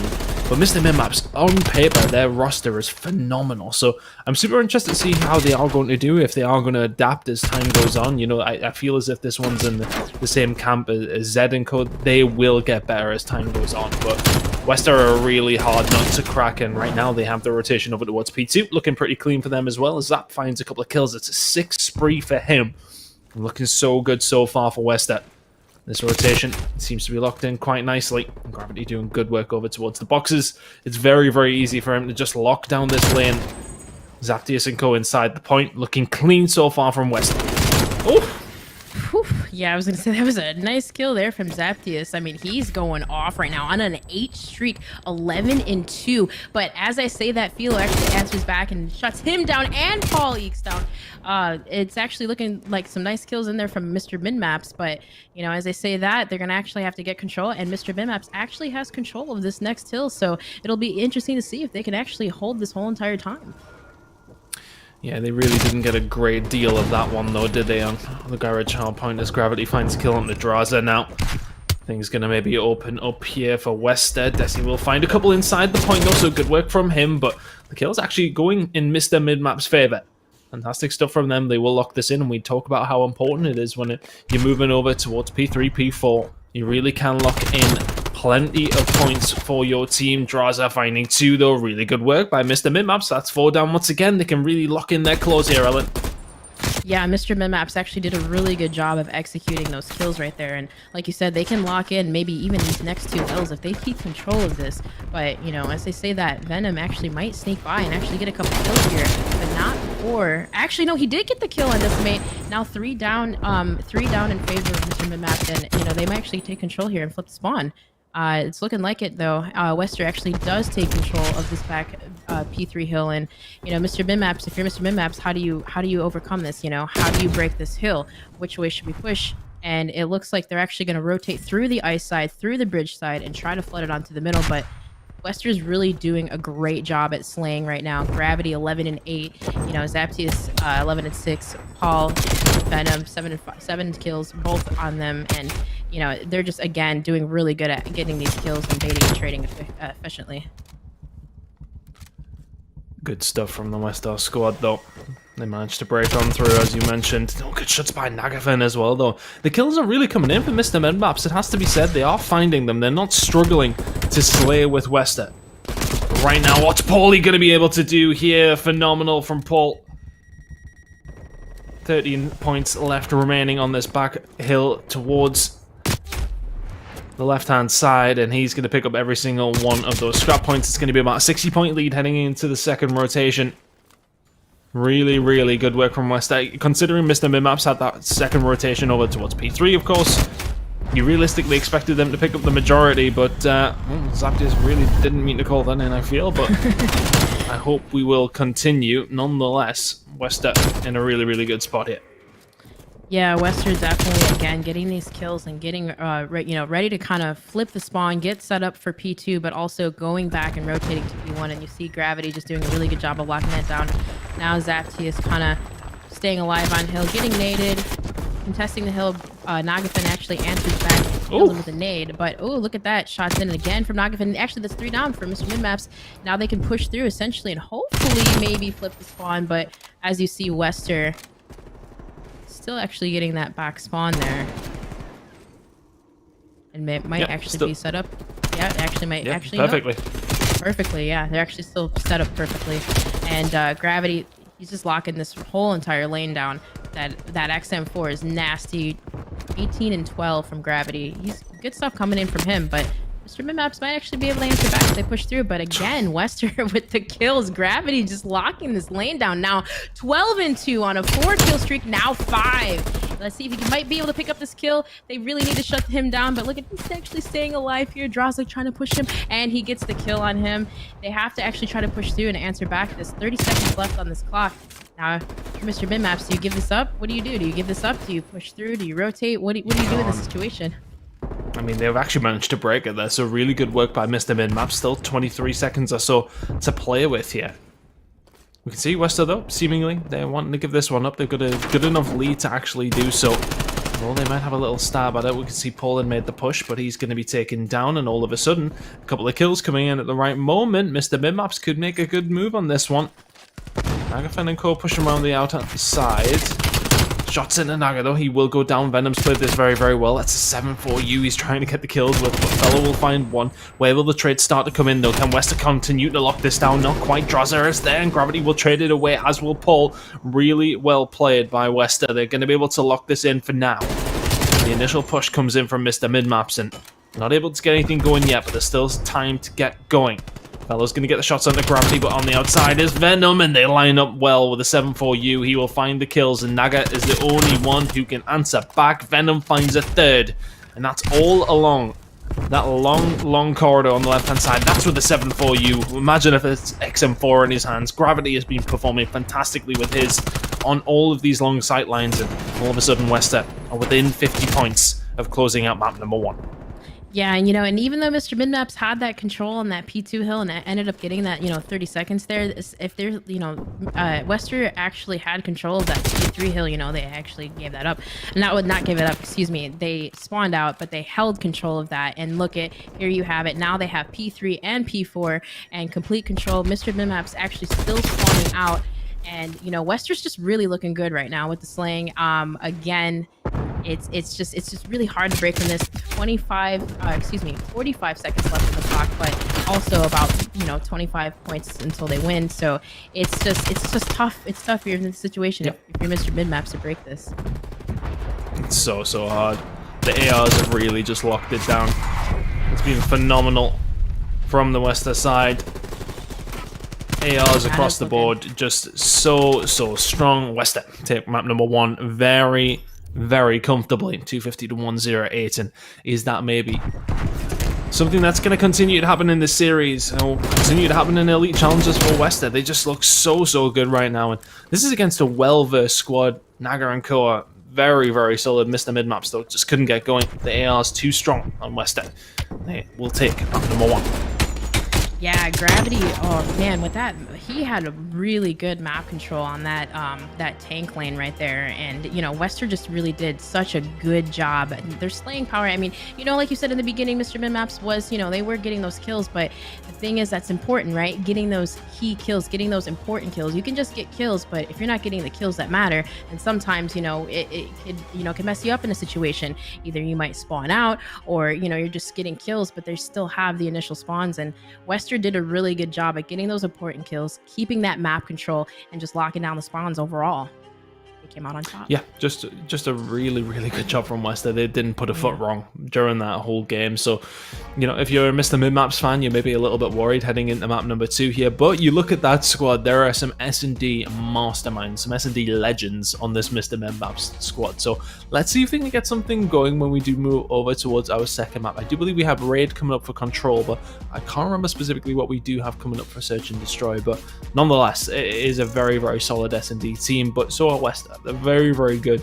Guys like Zaptius, I remember how, I think it was maybe actually World War II champs, where casting over guys like Zap, casting over guys like Gravity, their S&D strats, their S&D skills are not to be underestimated by any stretch of the imagination. So interested to get into map number 2. I do believe we'll be getting in there shortly, but we're coming to the close of the very first day of the Elite Challengers. How have you enjoyed your first time casting? I heard Brycey was giving me some, as per usual, letting you know that unfortunately you had to work with me, but he was right in saying that it's the A team.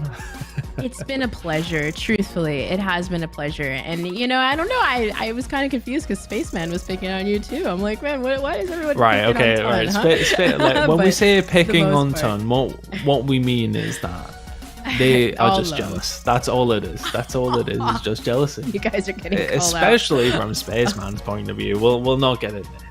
Nonetheless, it's been fantastic. The big head they're talking about. Yeah, apparently so. But we will be getting into this second map very shortly, but I hope you have enjoyed it. We've got plenty more to come as well. We'll be back tomorrow at the same start time, of course, for European side of things as well, and then once again the same start time for the North American Elite Challengers also. So very excited to see the other teams. Of course, we will get to see every single team this weekend, so we'll see completely different teams tomorrow. Of course, not the weekend, it's through the week, but at the same time we should have a look at some other teams. But let's have a look at some of the replays from that previous map. WestR looked so strong. Ellen took me through it. I mean, how good was this from them? Oh man, WestR just literally, they were doing everything correctly, getting those kills, rotating on time, locking those lanes down. And again, it's really hard when you have, Gravity who's locking down those lanes, Paul locking the hill down, and everybody was just doing everything so well. Look at that, you slaying power, keeping that momentum up, and sometimes it's just really hard to come back from that. And they just did it so well, just locking this mid-map control and, just rotating and pushing through efficiently. Yeah. For me, it was just AR presence was just so strong from them as we're about to head into Miami, and the ARs will be very much present on this map as well, of course. And if there is pushes coming in towards HYXR, etc., that's where they're going to be important. And if Gravity can continue to do what he was doing on map number 1, it's going to be very troublesome for Mr. Midmaps to come back into this one, because realistically, that was convincing. It was over 150 points, around 150 points, I should say, at map number 1. Of course, Search and Destroy, very different. If you look at Mr. Midmaps as well, look at that squad. They've got a very solid lineup. So I think it's going to be very hard for them to come back here, Alan. I don't know about you. No, I agree with you there, Ton. I really do think it's going to be hard to come back. And like I said, not Mr. Midmaps, but WestR, WestR, they took 4 out of the 5 Challenger Cups. So it's like coming into this, they already were looking so strong. And it's just really going to be interesting to see if Mr. Minmaps can, regain the momentum and come back on them. But honestly, WestR is just such a strong team. I don't know. I really feel like in favor of WestR, I think they might actually come out on top on this one. Yeah, it is feeling that kind of way, and let's have a look at what's going to be breaking down in the rest of the series. Of course, this was just the first map that you've seen on Crossroads, but Miami and Raid at least will be coming up.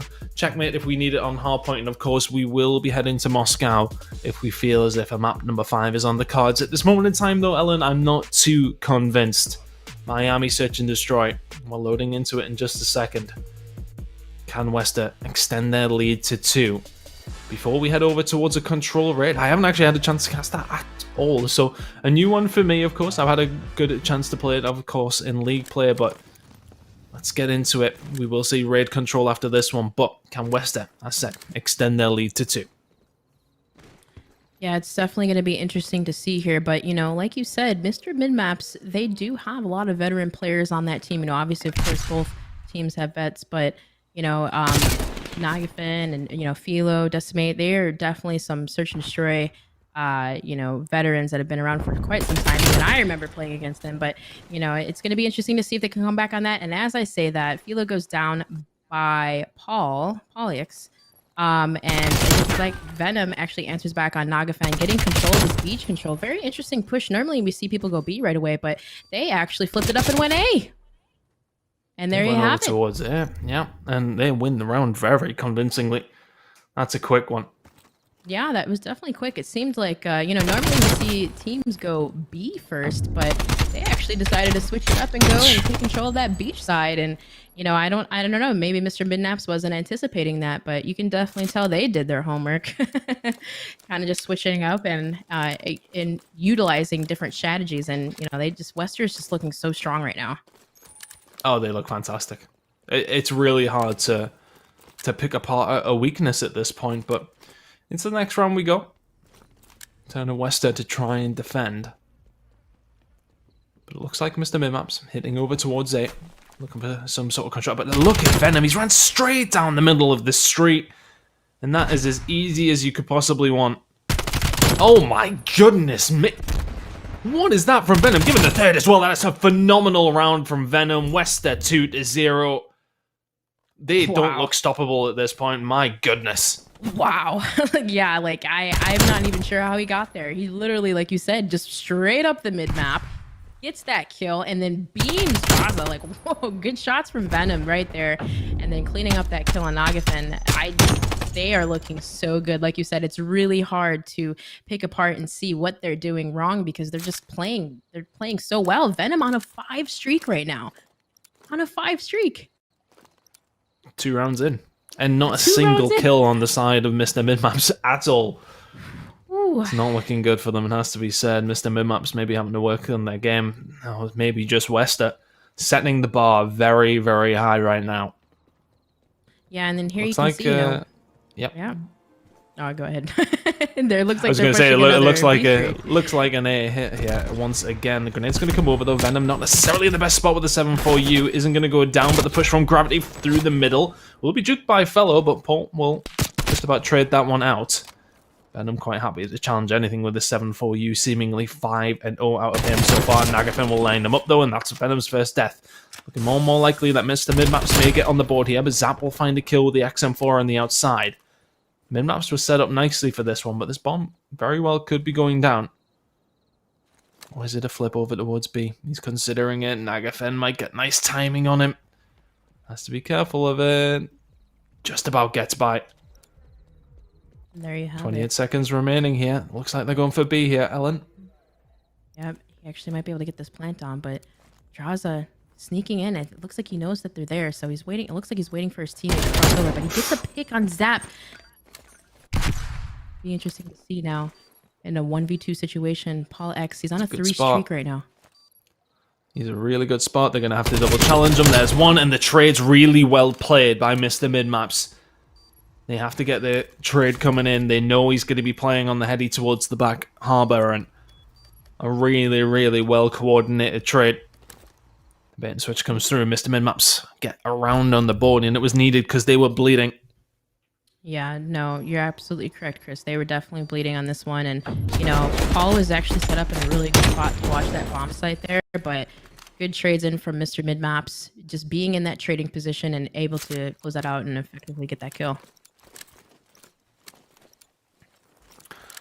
So Mr. Midmaps get one on the board. Yeah, and that's important. You need to get yourself rolling. I think if it gets to 3, you're starting to get a little bit concerned. It was 2 quick rounds from WestR, wasn't it? Mr. Midmaps answering back in the correct fashion. Yeah, now it looks like this time, actually, Mr. Midmaps is going to go for a B push, but, you have Venom set up right here in that. The WestR's really set up really nice and well at this B bomb site. You have Venom sitting in that corner there, right there by the bomb site, and 2 people set up in that alley. That alley is actually really key there. You lock that down, it's really hard to take over B, but it looks like both teams are going to be playing patiently for a pick. They know where each other is. Shots in from Venom, and he gets that kill on Philo, not really anticipating that he's sitting in that corner, but answered back. Gravity right there. Decimate actually follow up with the kill on Zap. It'll be interesting to see if they could take this point here. They know exactly where Des is. Yeah, well played. Decimate goes down. I think you were saying, not expecting that corner. It's such a regular one, though, next to the stairs. You really should be checking it, and now draws it. In a bad spot, he goes down. WestR looking good, 3-1. Hey, I think, we were talking about, is it going to be 4 3-0s in a row on broadcast here? I think it's lining up that way at this moment in time, Ellen. Yeah, it may so be lining up this way. Mr. Midmaps, though, they can still answer back and, hopefully come back on the series. And I always have to say that, right? Like, I don't want to always say it's going to be a clean sweep, because I always want that team, that is losing, to kind of get it together, figure out what they can do to come back. And I'll always favor that. I hope that Mr. Midmaps can come back, but it's really scary when WestR's playing so well, getting these first picks and just locking the whole entire map down. Venom 7-1 right now, Paul X 5-1 right now. Yeah, it's just really hard when you got a couple people going off, and it's just going to be interesting to see if they can take this. But WestR, like you said, is just looking so well. Now, Fellow is in an important spot here because you really can have a good look in towards Piano below Purple. Good shots by Venom, not quite good enough. The XM4 could always really win there, but the gunfights continue, and Desi managed to actually get away and trade it back. My goodness me, Decimate, that was disgusting. And Mr. Midmaps get a second round on the board. Oh, I was going to say, I hope we get to see it from Decimate's point of view, but draws up some good shots. Venom maybe getting a little bit overconfident with the 7-4U there. The XM4 are always winning that. Paul looking for the challenge as well. Drowser holds his angles nicely. Gets another round of the board. We said that the Search and Destroy game, and Mr. Midmaps, looking at those names in the top right corner, you'd expect them to be at least doing something. 2 rounds on the board for them. Yeah, and like you said there, I was actually surprised that Venom took that shot in the alley there. It's kind of hard to challenge that XM4, and Jaza just easily shut him down there. And, it was a tough challenge, but, maybe Mr. Midmaps kind of gaining that momentum, and they can come back and take this series. As you see, hopping on board with Jaza, might be actually making their way towards this B-bomb push. Hopefully this time it doesn't look like Venom's in that corner. They still do have the alley locked down, though. Playing patiently here, just kind of locking this down. Yep. And they actually, you might see a rotation. No, maybe not. They're still kind of inching their way towards that B bomb site. Paul locking down this alley here, and they're just, both teams are just playing so patient. I think we're gonna see some sort of a push here. It's looking that way on that. Mr. Midmaps with a pick onto Venom. They find him. That's the thing, when you push up at B, it's really one of those spots where things can become a little bit difficult. Zap gonna have to back on down as he's momentarily flashed, and now Paul needing to watch the cross. This is being so well executed by Mr. Midmaps now. They need to find these next couple of kills of WestR if they want a chance in this round as the bomb goes down. Good play by Fellow. He's gonna get taken down by Zap though, who's now gonna be chased by another. Decimate will find him.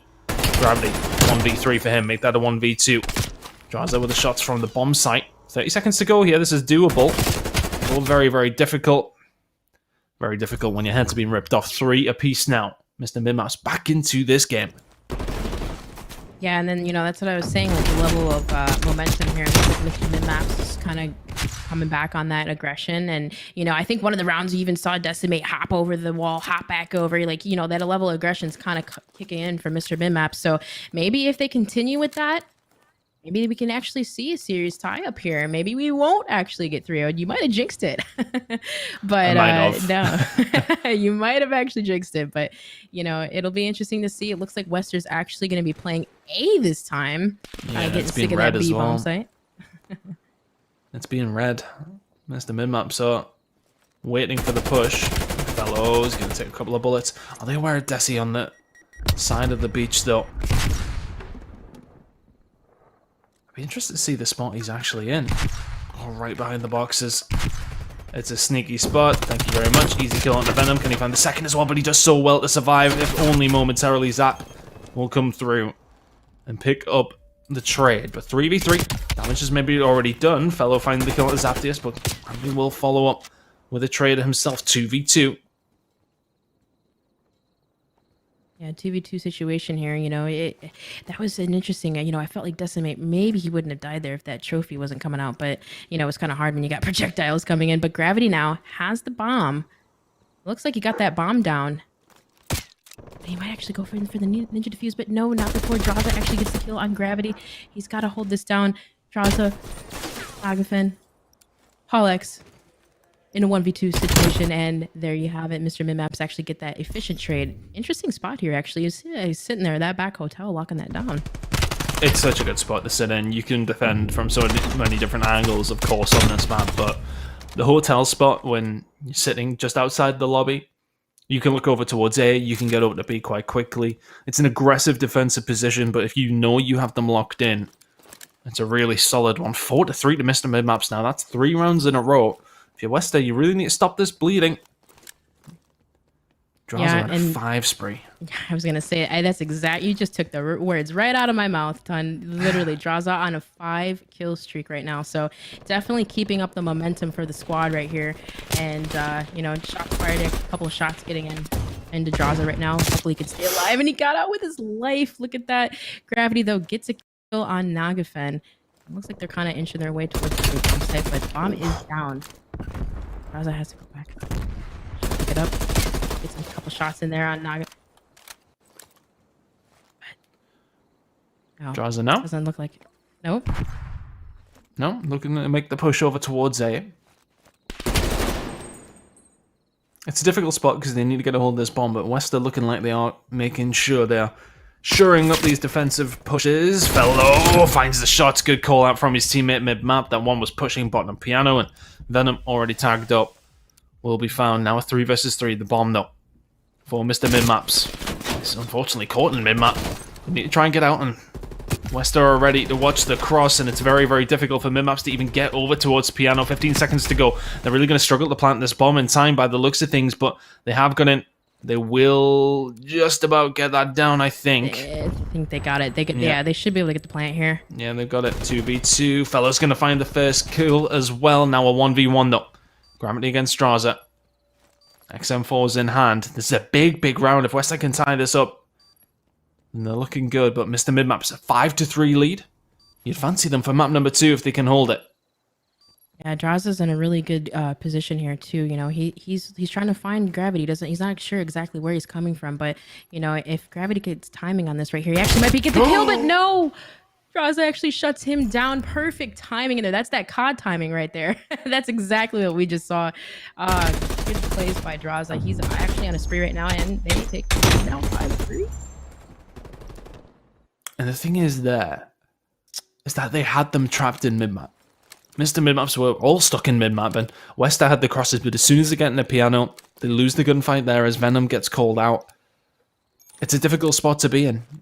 It really is.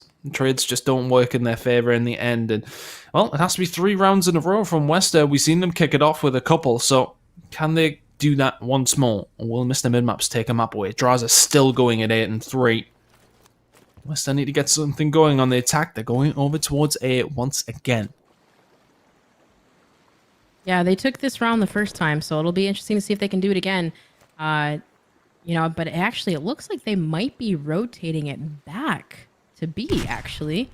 kind of maybe not, maybe just hanging out, playing for picks here. But like you said, that key hotel spot, you got Paul X back in that spot there, kind of locking down that mid map. You can see everything there, so maybe they might be able to get a pick. This is an interesting spot.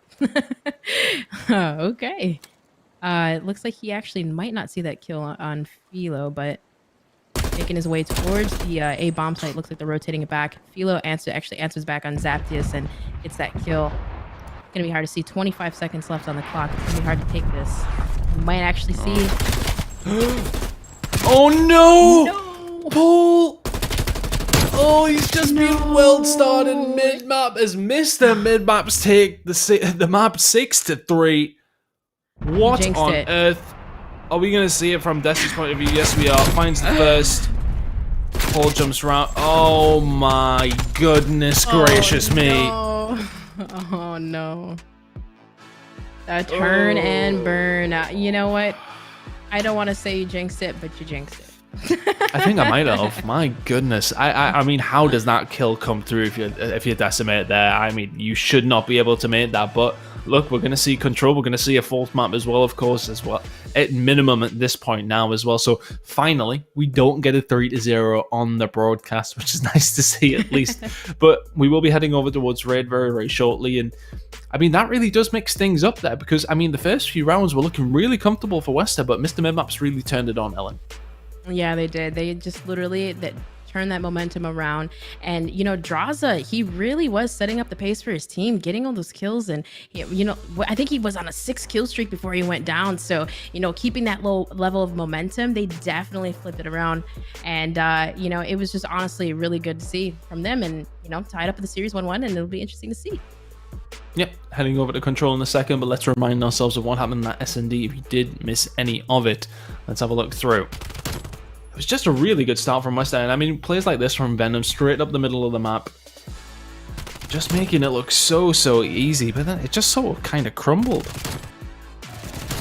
Yeah, interesting to see what happened there. They had the momentum in the beginning, and that's all it took was a couple of rounds, and they could, Mr. Midmaps easily just flipped it back over. Draza going off, on that 6-kill streak, and it was just honestly, I don't know what went wrong. You're thinking, WestR, what happened there? What happened? Yeah, it just sort of fell apart, didn't it? They seemed to run out of ideas. They were being very, very aggressive, and Mr. Midmaps kind of adapted to it seemed to. I'm interested to see how it goes in map number 3, of course, on control, on raid. Obviously very, very different. As Brycey was saying, it's sort of an amalgamation of the two modes of hardpoint and search and destroy, if you like. But let's have a look at the maps that we've seen so far and the ones that we are going to see throughout the rest of the series. Now, of course, we will be heading over towards raid on control, but checkmate hardpoint coming up after this. You have to say it. If WestR can perform like they did on Crossroads with those ARs locking down these routes, you would like to think that hardpoint is going to go their way on checkmate, but they have to get through a raid control firstly. Which way do you see this next map coming up, Ellen? Which way do you see it going? It's hard to say. I haven't really seen a raid. I mean, I've played it, raid control, but I'm actually curious to see how this plays out because, from a competitive standpoint, I'm used to seeing hardpoint on raid, control. This is going to be definitely interesting to see, but, if WestR actually slays out like they did on the hardpoint, they seem to play that so comfortably well. Their respawn's great. It'll be interesting to see actually if they continue with that slaying power and they take this map here. It's very typical of a control map though. One site in particular is a little bit easy to get a hold of, or easier at least, and still reigns supreme. But look at these kills coming in here for WestR. Yes, they are going to find all 4, and that's going to be a push over towards B. It's 2-pronged attack. You can see that the extension is going to come in through the spawn as Venom tries to get aggressive to push things out, but WestR making a lot of progress over towards A already. Yeah, it looked like Venom was actually trying to get into their base there and be annoying, get up into that kitchen or, those cool stairs, be annoying and get those initial kills while his teammates capture A. And, they're just doing such a fantastic job at pushing through. But Mr. Midmaps answers back, clears out the hill. They're actually contesting the hill, and Zaptius has to kind of wait for his teammates there. But Mr. Midmaps answers back, takes control at this point, and hopefully gets a little depletion on here. Not before getting naded out by Paul. Oh man, that's unfortunate there, but WestR actually they're gonna actually look to rotate over to B, maybe kind of get some distractions there from A, and Venom just answering back, kind of pushing through. Now you see Des kind of rotating back, knowing that the team is there, but helping his teammate out. Cool Stairs pushing through. Gravity goes down. And, you know, this is actually kind of interesting. You know, they're kind of playing both bomb sites, trying to split up the team. A couple people go B, a couple people go A, and it looks like they're actually doing a good job. You know, you can see right now Zap locked down the A bomb site, now pushing through and being annoying to their spawn. Now WestR has control, or trying to get control of B. They actually captured A. 2 minutes on the clock now to capture B. Yeah, there's a lot of time, isn't it, for WestR to lock down B. Of course, the progress is going to be slowed down as Fellow and Co set themselves up, but the pinch is going to come through. Over towards jump up, really well played. 4 men momentarily down. That capture zone will go up very, very quickly. I don't even think Mr. Mid-Maps are going to get there in time. This should be round number 1 over towards WestR, and it will be a good attacking round from them. And I think for me, what I was impressed with there was just, I mean, it was super fast, but at the same time, they were just attacking on 2 different angles. Typically on a control, you'll see the team concentrate on one to get that time up, and then they'll make their movement over towards the second, which is usually the hardest to get a hold of. In this case, though, they just attack both at the same time. They stretch the defense of Mr. Mid-Maps and find themselves up 1-0 on raid control. Yeah, like you said, Ton, that was definitely a really good place from them, you know, splitting up the A and the B bomb sites, kind of, you know, making Mr. Mid-Maps push both sites and ultimately getting those key gunfights. But Mr. Mid-Maps can easily answer back here, kind of starting off with an aggressive push towards A. But as I say that, WestR gets 4 down. Now, here you go. This is it. They're in a bad position. They're going to actually push up and try to be annoying, but Mr. Mid-Maps actually got that close B spawn, and actually they might be able to push towards B, but not being shut down by Venom, you know, holding that money there. They're actually recognizing that they had spawned there, and this is tough. This is tough to beat. If you're WestR, you know, you're getting all these kills. You know, Paul, 9-3. It's just, you know, it's just really hard to come back from this when WestR's just slaying so well. And one thing I wanted to point out there is the fact that they pushed that, they knew exactly where mid-maps were spawning, so you could see everybody in the mini-map at the bottom left corner from WestR rotated towards the pool side of the map and were ready for the push to come through. Very, very simple for them. They knew exactly what was going on, but things have been changed up now. Mr. Mid-Maps are going to continue their push, but this time over towards A. Which way are these fights going to go as Draza cleans out this side of the map. Now they make their move. They might actually progress be able and finding kills here as well. Venom's the only one to answer back. Can Paul find anything here from the mid-map? Yes, he can. He's going to challenge, but get taken down. The problem is here for Mr. Mid-Maps, it's taken some time to get to this point. Zaptius will find the stopgap, though. He will go down, but kills being traded out over towards B. Progress being made here as well. Paul answering back with those 2 kills right there, and again, WestR kind of has control of that B site. Venom's controlling that, and you know they're actually, here you go, pushing through, trying to be annoying, be in distance, get these initial kills, and oh man, it's just so hard, you know, when you're Mr. Mid-Maps, when WestR's just slaying like this. It's just so crazy. Paul with the 3 right now. He's on a 4 streak, 15-5. A fantastic Honestly, performance. Just crazy, fantastic performance coming from Paul. Ridiculous performance out of the whole team, to be honest with you. Decimate tried his best to get something going there for the team, but really it didn't look likely that Mr. Mid-Maps were going to capture anything there. WestR locked that one down just so well. Good shots by Decimate to help his team, but it just wasn't enough. Wasn't enough, you know. And if you're Mr. Mid-Maps now, the pressure's on. You're basically 1 round away, you know, from losing the series, so they really need to kick it into gear here and hopefully turn this around. But you know, when you have WestR who's slaying out so well on that level of aggression, getting those key kills, it's just so tough to beat. It's so tough to beat. Let's see, can WestR close it out with a perfect control and send themselves to map point as we head over towards checkmate.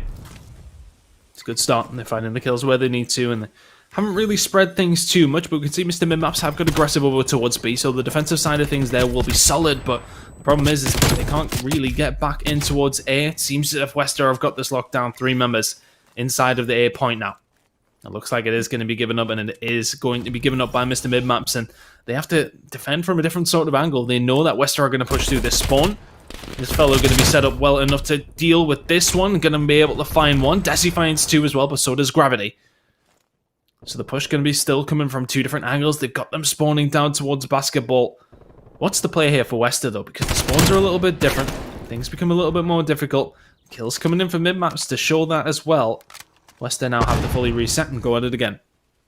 Yeah, I feel like in this situation, and let me actually correct myself. If they lose this, we go to another map. I actually just realized I said that. But yeah, no, if you're WestR here, they actually have to figure out how to get these initial kills, clear out their base, if the teams are pushed up. And it looks like, Desi's just doing a great job of just being annoying and keeping that level of aggression. But they need to kind of flank around it. They flank around, collapse on the hill, try to, work this as a team. They have to figure out how to collapse on this B point because Mr. Midmaps is doing such a great job at locking it down. Coming on board here, you got Zacchaeus, we got Paul pushing in through kitchen, trying to get up, set up his teammates to work the flank, work the pinch, collapse on this hill, and there you have it, 2 down. They actually might be pushing in to control this, but Naga's actually knocking down this point right now, and Draza with the 2-piece. Answering back, it's just really hard to take this. If you're WestR, you definitely have to collapse on this hill as a team, and it's so hard when Desi got the 3-piece there. It's just, there you go. That's that level of aggression I was talking about. Mr. Midmaps, they have to wake up here, get those kills, get that aggression going, because WestR was doing a great job of slaying the first 2 rounds, and there you have it. 3 seconds left on the clock. I don't know. What do you think? You think they can hold this? It's looking that way with the lives now down to 3. Not going to happen for WestR this time around, I don't think. Mr. Midmaps looking like they're going to lock this one in as Paul is now the only one remaining. He isn't going to get very far either. Taken down in kitchen. 2-1 now. That's a defensive round coming in for Mr. Midmaps. Can they find themselves an attack? And hopefully send themselves to round number 3. I've seen situations like that too in Control, even though there's like 2 or 3 people left, the 9 lives. Sometimes we see upsets and they come back and have a crazy comeback, West on the side of WestR, they're just slaying so well, sometimes you just never know. You never know if they can come back on those types of situations, but it's gonna be interesting to see if they can clutch it up and end it here. Hopping on board with Paul. 20-2, 15 objective kills, man. Look at the objective kills coming from WestR. They're just absolutely just getting those key essential kills and slaying so well. But Mr. Midmaps easily can come back on this. Desi, 24-17, keeping up that level of aggression. Yeah, he definitely is pushing towards that A bomb site and Zap. Yep, Zap will find the kill. Looking good here for Mr. Midmaps to find a couple of kills in and around A. Nagafen should win this cut. Fine, no, he will not. Gravity helps a couple of bullets find his way in, but Venom will clean up. And for me, what I've seen from WestR, they like to run through kitchen, they like to get control of Midmap, and then they defend from that side. But there we go, Mr. Midmaps sort of answer in turn. They gonna control the Midmap now. Gravity looking over. What's the play here for Midmaps? It's all the way through kitchen. Maybe they can get something going here. Zaptius is going to find some kills. He's going to find another, not quite as Decimate. Cleans up. What is the play here for Mr. Midmaps? Do they make the push over towards B? Missing Venom. Keep an eye on where Venom is, actually, to defend that B side. What is the push that's going to come through from Mr. Midmaps? Well, it definitely looks make like the rotation over towards A here, Alan. Yeah, I was going to say, it definitely looks like the rotation towards A is coming in right now, and, they're going to have to lock this down and capture this point here to get some more time on the clock. And as I say that, there you have it. They actually captured that. So now, push through, try to get map control, be annoying, be a nuisance, get those kills, but they have to start making their way towards B, and it's just going to be interesting to see how they actually kind of rotate over. But as I say that, you got WestR just slaying out so well and pushing through this mid map here, kind of being annoying in their base. Paul Zap with the 2-piece. Venom answering back on Nagafen. They're actually pushing up right now, locking down this mid-map control. It's just really hard, especially if Mr. Midmaps is funneling through that middle there. But as I say that, Des gets 2 kills right there. Answers back, trying to flood through that raid side, but not before Gravity shuts down both of them. And again, here it is. It's just hard when WestR's just getting those key kills, and keeping up the slaying power, and Venom answering back again with a 2-piece. It's so hard to get out of this if WestR just keeps pushing up and being in their face, keeping that level of aggression.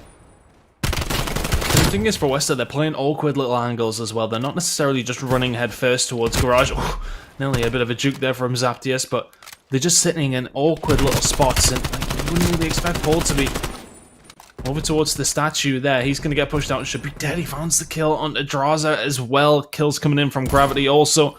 They just keep chasing around. They're just being super, super awkward. Decimator trying his hardest to keep his team in this. 35 kills for him with 22 deaths, but only 20 seconds remaining. They need to get a touch. They have done. He's going to get rid of Paul as well, and Decimate having a hell of a game here. Gravity finds 2 though, and all of a sudden Decimator's left alone. And that might be for the duration as well. He's going to go down. I don't think mid-maps have enough time to get that. The kills start to float in here for WestR. Once again, this is going to be a 3-1 win.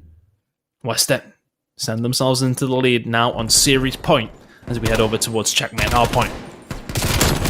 Yeah, WestR was just doing such a good job slaying there, and it's so nice. Look at the Decimate though. He really did try. He was playing so well for his team and doing so well, but not enough to answer back and force another round. And it's unfortunate, but it's really hard when WestR's just looking so good. They're looking scary right now with their slaying numbers and just locking that down, and they're just looking so good. WestR's looking so just good. What I like, I was talking about it as well through the round, is what I like about their defense is that when they find those kills, they do what you should do. You push up the map. You find yourselves in awkward little corners where the team have to kind of pass in and around that area. If they're getting past you, that's fine, because if you can find a kill on somebody else, they know that they have somebody behind them. It's much harder to make that push. Even if you aren't getting shot in the back, the fact that that presence is there, you have to think about it. You have to compute that. You have to think, right, okay, well, there's somebody behind me. I need to deal with the guy I'm running into who's on a head glitch. It just makes things so much harder that if these players are behind, even if they're not shooting you, even if they're not killing you, their presence is enough to distract you from what you are trying to do. And just, it's such a big issue when you are trying to push on through. But a fantastic map in the control there from WestR. When they go on to win the map, they do it quite convincingly, 3-1. A really, really good map out of them. But I mean, that was what impressed me there from them. But the slaying ability from WestR as well was just so strong, Ellen. Yeah, it definitely was. The slaying ability from them was just so well, just getting those 2 pieces, getting those 3 pieces, like you said, locking down those positions, pushing up, and sometimes even sitting in those awkward corners, those corners that, Mr. Bimaps actually, they weren't expecting it. So WestR just did such a good job at slaying and just keeping those core kills into effect. Yeah, fantastic stuff from them. Let's have a look at how things did go down in the control and remind ourselves of how good WestR did look. And for me, it's the ARs again, but the SMGs really turned up in this one. Venom had a fantastic game. It's just constantly causing issues, and they had to answer back to Decimate, who put up 35 or 36 kills there. It's a case of you need to keep with them if you want to win this map, but what a fantastic performance from them. Paul with the AR here as well, finding 2. Just really, really good play. But honestly, Mr. Bimaps didn't play too badly throughout that map either. A really good performance from them. Just couldn't quite lock in the points where they need to. Couldn't quite defend as strong as they would have liked. Mr. Bimaps not necessarily out of this one yet. The control does not go their way. But we're now heading over towards a hard point. Which way do you think it's going? Do we think checkmate? Does it go over towards WestR, or do you think it goes over towards Mr. Midmaps? I'm going to be real with you, Chris. I really think that WestR is going to close it out here. Just, the search and destroy, it was close, and they had the level of aggression in the beginning. Mr. Midmaps, they definitely have to figure out how to, come back on this one. But the slaying power from WestR, it's just so powerful. So it's just going to be interesting to see how they come back on that one. I think it's the ARs. Let's have a look at the maps that we have seen so far as well, and what we may see if we do go to a map number 5, of course. checkmate is what's coming up, but across the first 3 maps, WestR looking convincing in the run and gun game modes. S&D maybe not necessarily their forte, but looking at the roster of Mr. Mid maps, it's no surprise to see them win map number 263. Of course, we've just seen the control go over towards WestR 3-1, but heading over towards hardpoint checkmate. It's one of those where you think the ARs of WestR are really going to get the better of Mr. Mid-Maps here. First to 250 points, of course, and I think they close it here. I really, really do. I don't think we see Mocky, but, you know, if you're Mr. Mid-Maps, you can try and grab this one away. You would feel confident heading into that search and destroy, but it's trying to get this one away. That's going to be the difficulty, I think, Ellen. Yeah, definitely. You know, you couldn't have said it so better myself. Yeah, but you know, if Mr. Mid-Maps does take this hard point here and we go to search and destroy, it'll be very interesting to see, you know, the level of momentum that both teams protrude, because taking it to the map 5, that actually I feel like that map is actually going to be really intense, and it's going to be hard to see which team can sway. But before that, we're going to get right into this checkmate on hard points and see who comes out on top. But again, Chris, I really think that it's going to be very hard for Mr. Mid-Maps to come back with this level of slaying power. But here we go. I'm ready for this. I'm ready. Well, potentially the last map of the night. If WestR can close this one out, me and Bryson can eventually go to bed. But WestR have just been fantastic. It's been a great night of competition. The Elite Challengers, of course, Season 1 kicking off with some fantastic games. They've been very one-sided, but we're really getting a good barometer of where these teams are at. WestR are going to kick it off with some playing control, and they have the spawn set up for the rotation over towards P2. Good start here for WestR. Yeah, definitely a good start here for WestR. You know, this is kind of that whole contest hill. Just both teams are going to be battling out for those scrap points. And if you take a look at WestR here too, they actually are set up for the next point. Yes, they actually are set up for the next point. So, you know, as long as they hold this plain hill, get the scrap time, and start to rotate over to the next P2 hill, which, as you can see, Venom's actually rotating through the back here there, and they still have those spawns. They keep this level of aggression up and hold this down. We can definitely see WestR actually taking this, but you never know. Mr. Mid-Maps might come back. They just actually have to rotate. They get 2 kills down. Now 3, Gravity trying to answer back, a couple shots in there. He gets traded out by Philo, and we might actually see we might see a spawn flip here. It depends. Possibly. Zap is actually in the back. He's in the back still. They know he's there. They're actually looking for him. He stays alive, kind of waits for his teammates here. Looks like he's trying to do that. Maybe pop off a kill or 2. But nope, Desi actually gets that kill, and now there you have it. Also lead change here back in favor of Mr. Mid-Maps. I've got a hold of the spawns. Desi and Co, though, can they keep a hold of it? They cannot. WestR now. Lockdown P2, but not many seconds remaining whatsoever here. So Mr. Mid-Maps do a really good job. They break the spawns when they need to, but then that's not good. Heading over towards P3, they lose 4 members immediately, and a split spawn though. I don't think they'll be expecting Nagafen to be spawning all the way back there. And WestR now should be able to lock this one down. Have they got a good idea where the spawns are? It seems that way. Ellen looking good here on P3. Yeah, they're definitely looking good here on P3, and, you know, like you said, that was kind of interesting. Nagafin kind of got that split spawn there, which actually might have, you know, set them up here for this hill. But Venom actually getting this plane control. You know, I feel like plane control on this map is just so key, so essential, and there you have it. You know, Jaws is trying to setting up that hill time, and there you go, 2 down in for favor of Mr. Mid-Maps. Hopefully, maybe try to take the lead change here, but there you have it. WestR answering back. Zap getting a 2-piece. Another one down. Paul actually just dropped Desi. Now they actually WestR takes control back into this hard point. And just carrying the lead. Their slaying power again is just so well. Venom 10-5 right now. And it's just, they're doing such a good job at locking this map down, and it's good stuff from them. It's really good stuff from them. It's the ARs. It's getting the control in the right places. Draza is going to get up close and personal with with Gravity though, and will shut him down. But at every single point, whatever question Mr. Mid-Maps are asking, WestR seem to have the answer, but Decimate is constantly a thorn in their side. 7-9 right now, but the interactions from him, he's getting up close. He's trying his best to disrupt it. We talked about the ARs though. It's actually the SMGs here on WestR that are getting the job done. 13-5 out of Venom. That 7.4U, though, it does feel like an AR at times, but that XM4 definitely more powerful at range, but nonetheless, Venom, 13 and 5, a fantastic start from him. 20 points, looking like it's going to go over towards WestR. Heading over towards P5, and look who's there. It's WestR once again. The rotation's on point. Yep, looks like Paul's already on that rotation, getting set up, locking that lane down, and you know, you also have two Venom. He's playing very sneaky in this plane here, just waiting for walk by, but Jesse gets the kill on him, and not before a team killing, which, you know, essentially in that situation, you don't want to do that if you don't have spawns, but it's okay.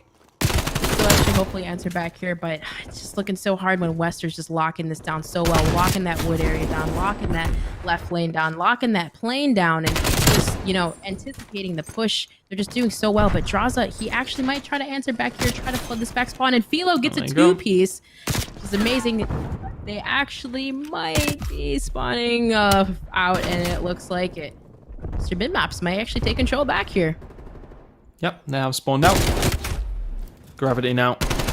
Not much you can do from the plane, but they'll be looking towards the second rotation, of course. Now, Mr. Midmaps will get some points back here, and it will be about a 30-point game by the time we get over to P1 once again.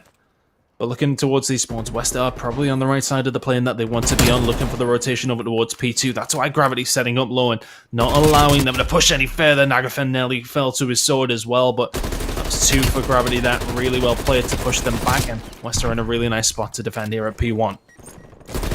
Yeah, again, Venom was, you know, he was already set up early in that plane on that early rotation, just, you know, getting in that plane control and just getting ready and anticipating for these Mr. Midmap to push. And there you have it. Zap answers back with the PP. Trying to get that third on dice, but no, doesn't answer back. But you know what? It's just, oh my gosh, Destiny's just going off right now, trying to answer back for his team, but Mr. Midmaps again, they're just slaying so well. Venom 17 and 9 right now. If you're Mr. Midmaps here, you know, what are you thinking? You know, how do you come back on this? And it's just so hard when WestR's doing so well at slaying, and it's just so nice to see. You know, they're just getting set up, and here you have it. Paul actually set up on P2 again with that early rotation, and you know, 3 seconds left on this hill. It's just going to be hard to push through and get that control when they already have it. Has to be said though, WestR have had the majority of the rotations, but for it, they've only got about a 40-point lead. It's not necessarily the biggest. So Mr. Midmaps are doing well to combat that and pick up a good amount of scrap when they can.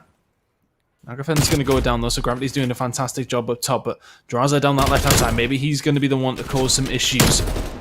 He's going to get taken down eventually, but Nagafen and Co now pushing through the middle of the plane. This is good time though for WestR.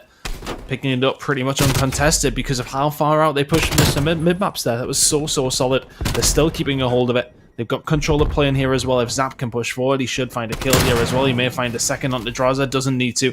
The damage is already done. The fight's been won at the front as well by WestR, and it's just looking so good for them. 10 seconds to go here. They're going to be at about 190 by the time we head over towards P3. And that lead has got very big very quickly. Yeah, it's hopefully Mr. Midmaps. It's kind of a tongue twister there. Mr. Midmaps. Hopefully they can actually come back and you know, lock the mid map down. Getting set up on this plane hill here, but you know, again, it's just hard with WestR slaying out so well. But Desi trying to enter back there, and again, it looks like WestR actually has control of this hill still. But no, there you have it. Philo actually getting control of the wings here, knowing where WestR's spawning, and here he is. You know, as long as he locks this down, they lock this plane down, they actually might be able to suck up some of this time and hopefully get that early rotation and you know, have a lead change here. But as I say that, here you have Venom kind of pushing in on the hill, Nagafen just laying down there, trying to be sneaky. But Philo answering back with that trade, and you know, if you're Mr. Midmaps here, you gotta actually start pushing through, maybe get control of that wood side and get set up for P3, P4, and it looks like they're doing that. They're spawning that yellow side, and you have Philo actually pushed up, but he gets traded out by Venom. And again, WestR might have control over this, but Nagafen, interesting to see what he can do, but he gets shuts down by Gravity. And I don't know if you're, this is just, again, this is kind of hard, you know, 200-point lead, almost 100-point deficit right now over WestR, or on WestR over Mr. Midmaps. And it's just, this is tough. It's just tough with the level of slaying power, you know, to come back from this, being down so much. Yep. It's just the rotations. It's been so difficult for Mr. Midmaps to deal with. Kills just continuously raining in here for WestR. 30 seconds remaining on this hill. They can't quite finish it here, but it'll be very, very close. But very much a contested one, it can be. Kills coming in now for WestR. Fellow trying his best. Venom takes his head off from there with a 7-4U. Venom has just been so impressive from me. The fact that he's gone 29 and 17 on this map specifically with the 7-4U in hand. I mean, that's his playground up top in the plane. Desi now in a dangerous spot as well, but does find Venom. 5 seconds remaining here. WestR have got the rotation over towards P5. I will say, Mr. Minmaps have put up a good fight here, but WestR have just seemed flawless at times. The rotations have been solid from them. Their control was really good. The search and destroy maybe needs a little bit of work, but WestR putting down a statement here as Venom picks up 3. 33 and 19 from him. WestR are only 10 away here, Alan. Yeah, definitely. I definitely agree with you there, Chris. It's just, you know, if you're WestR here, it's just so hard, and they were literally getting those kills so well. And you know what? But we might actually see a little bit of a push here. Maybe Mr. Midmaps might actually try to fight for that last scrap time. They actually might be able to get some time here, contest it, but you know, it's definitely looking tough on the side of Mr. Midmaps here with WestR slaying so well. I think everybody on the team is positive right now. Everybody on the team's positive. Zaptius almost, look at that. Look at the hill time too. Paul, 2 minutes. Zap a minute.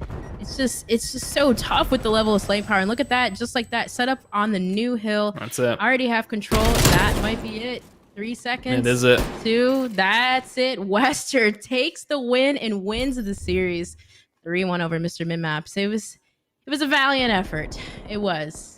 But WestR, how well they're playing and getting control in those early rotations and locking that map down, it's really hard. Like you said, it's the ARs. The ARs are just doing such a beautiful job of it. Fantastic performance, 3-1. Honestly, just a really, really solid. Very, very impressed from WestR in their first game that we've seen here on broadcast. Bricey, that was comfortable. Yeah, I mean, it's a lot of what we were kind of expecting, right? I mean, fair play to Mr. Minmaps, ended up taking that search to destroy and putting all the work in that they really needed to. But yeah, we said WestR were probably the favourite team coming into this, and that's something even, you know, sometimes still feels difficult to say, knowing just how stacked Mr. Minmaps also is. So when I went to 3-1, I was like, yeah, okay, that kind of makes sense. You know, you expect the team of very good professionals on Mr. Minmaps to at least take a map and to keep them close. But yeah, I think WestR are, I wouldn't say a full level above, but you can tell there is some daylight between the two teams.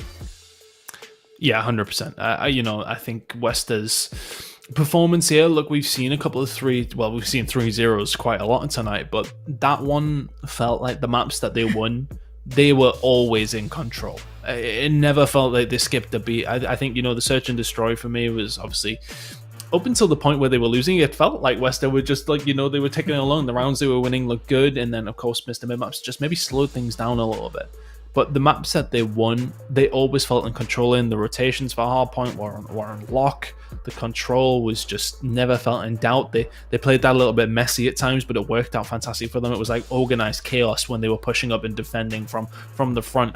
I just like, from all the performances that we've seen tonight from every single team, that was probably the most impressive for me. I think that was a fantastic result from them. But Bricey, I mean, how good has today been? How good has it been? You know what? Today has been fantastic, and that's a great opportunity to take you down memory lane and show you everything that has happened today. And of course, these are our day one results. Connect 4 took down Team Singularity 3-0. Then we moved on to match 2. Gangsters defeated House Tarth, again a 3-0. Then we had Higher defeating Mocky. Another clean sweep for them, 3-0 is the score as well. And then finally we get to our final map, the map you just managed to watch between these two. WestR have taken down Minmaps 3-1, ending it on that hard point we just had the pleasure of watching ourselves. But that's been a big packed day of Call of Duty. I mean, here's the best thing, it's not even over. It's we've got another day tomorrow of the Challengers Elite, and here is our schedule for that as well. We kick it off, and as you can see, we start at 12 p.m. PT, 9 p.m. CET for the EU region. Rams versus Obtained will be the very first game on board. Then we jump over to Team 3G versus August for our second game in the European region. And of course, then we take a little bit of a break as we get the North American region ready and fired up, kicking it off with Subliners Academy, then Built by Gamers. And our final game of the night we jump into tomorrow will be Team Z versus UT Crew. I mean, for me, looking at this, Rams against Obtained, just my goodness me, Ellen, that is going to be a crazy game for anybody at home who's looking at this one. The Rams squad, obviously all from Spain, of players who formerly on Ultra last year, who were on FaZe last year. Very, very good squad, but Obtained are up there as one of the best as well. Obtained lost one of their games today, but my goodness, that's my pick of the bunch. But Subliners Academy, Built by Gamers, will already be fantastic as well. I mean, for me, it's a day full of fantastic games. I think, don't quote me on it, it'll be closer than the games today. I think we have to see that. You know, I would like to, you know, I do say, I'd like to say though, I did predict every game today, but like, let's just call it beginner's luck. But you know what? It is a good beginner's feeling. luck. It is a good feeling to know that I nailed all the predictions. Well, it's always easy to be better than Tan. I mean, I didn't actually make any predictions today, so I played it super safe and got away with it. That's the thing. You always just sit on the fence, and then it's me who's getting it wrong. At least I try. No, that is very, very true. But it's been a great first day, actually, of Challengers Elite. And like I said, lots on the line for all of these teams as we move forward over the next few weeks and the next few seasons of this as well. And has been, like I said, the very first broadcast for us. And special thing there, actually, Ellen, congratulations. Your very first day of broadcasting is now officially in the books, and we will all be moving on to day 2, where we will all join you again for an incredible show and more top-flight Call of Duty action on the Challengers Elite. You can, of course, catch us tomorrow. The times again for that is 12 p.m. 12 p.m. PT and 9 p.m. CET, right live on the YouTube channel. It is COD Challengers. Make sure you tune in and have that ready to go. We'll be showing 4 more games as well, and you can keep all up with that on the schedule. But don't worry, we will see you tomorrow. Thank you for watching.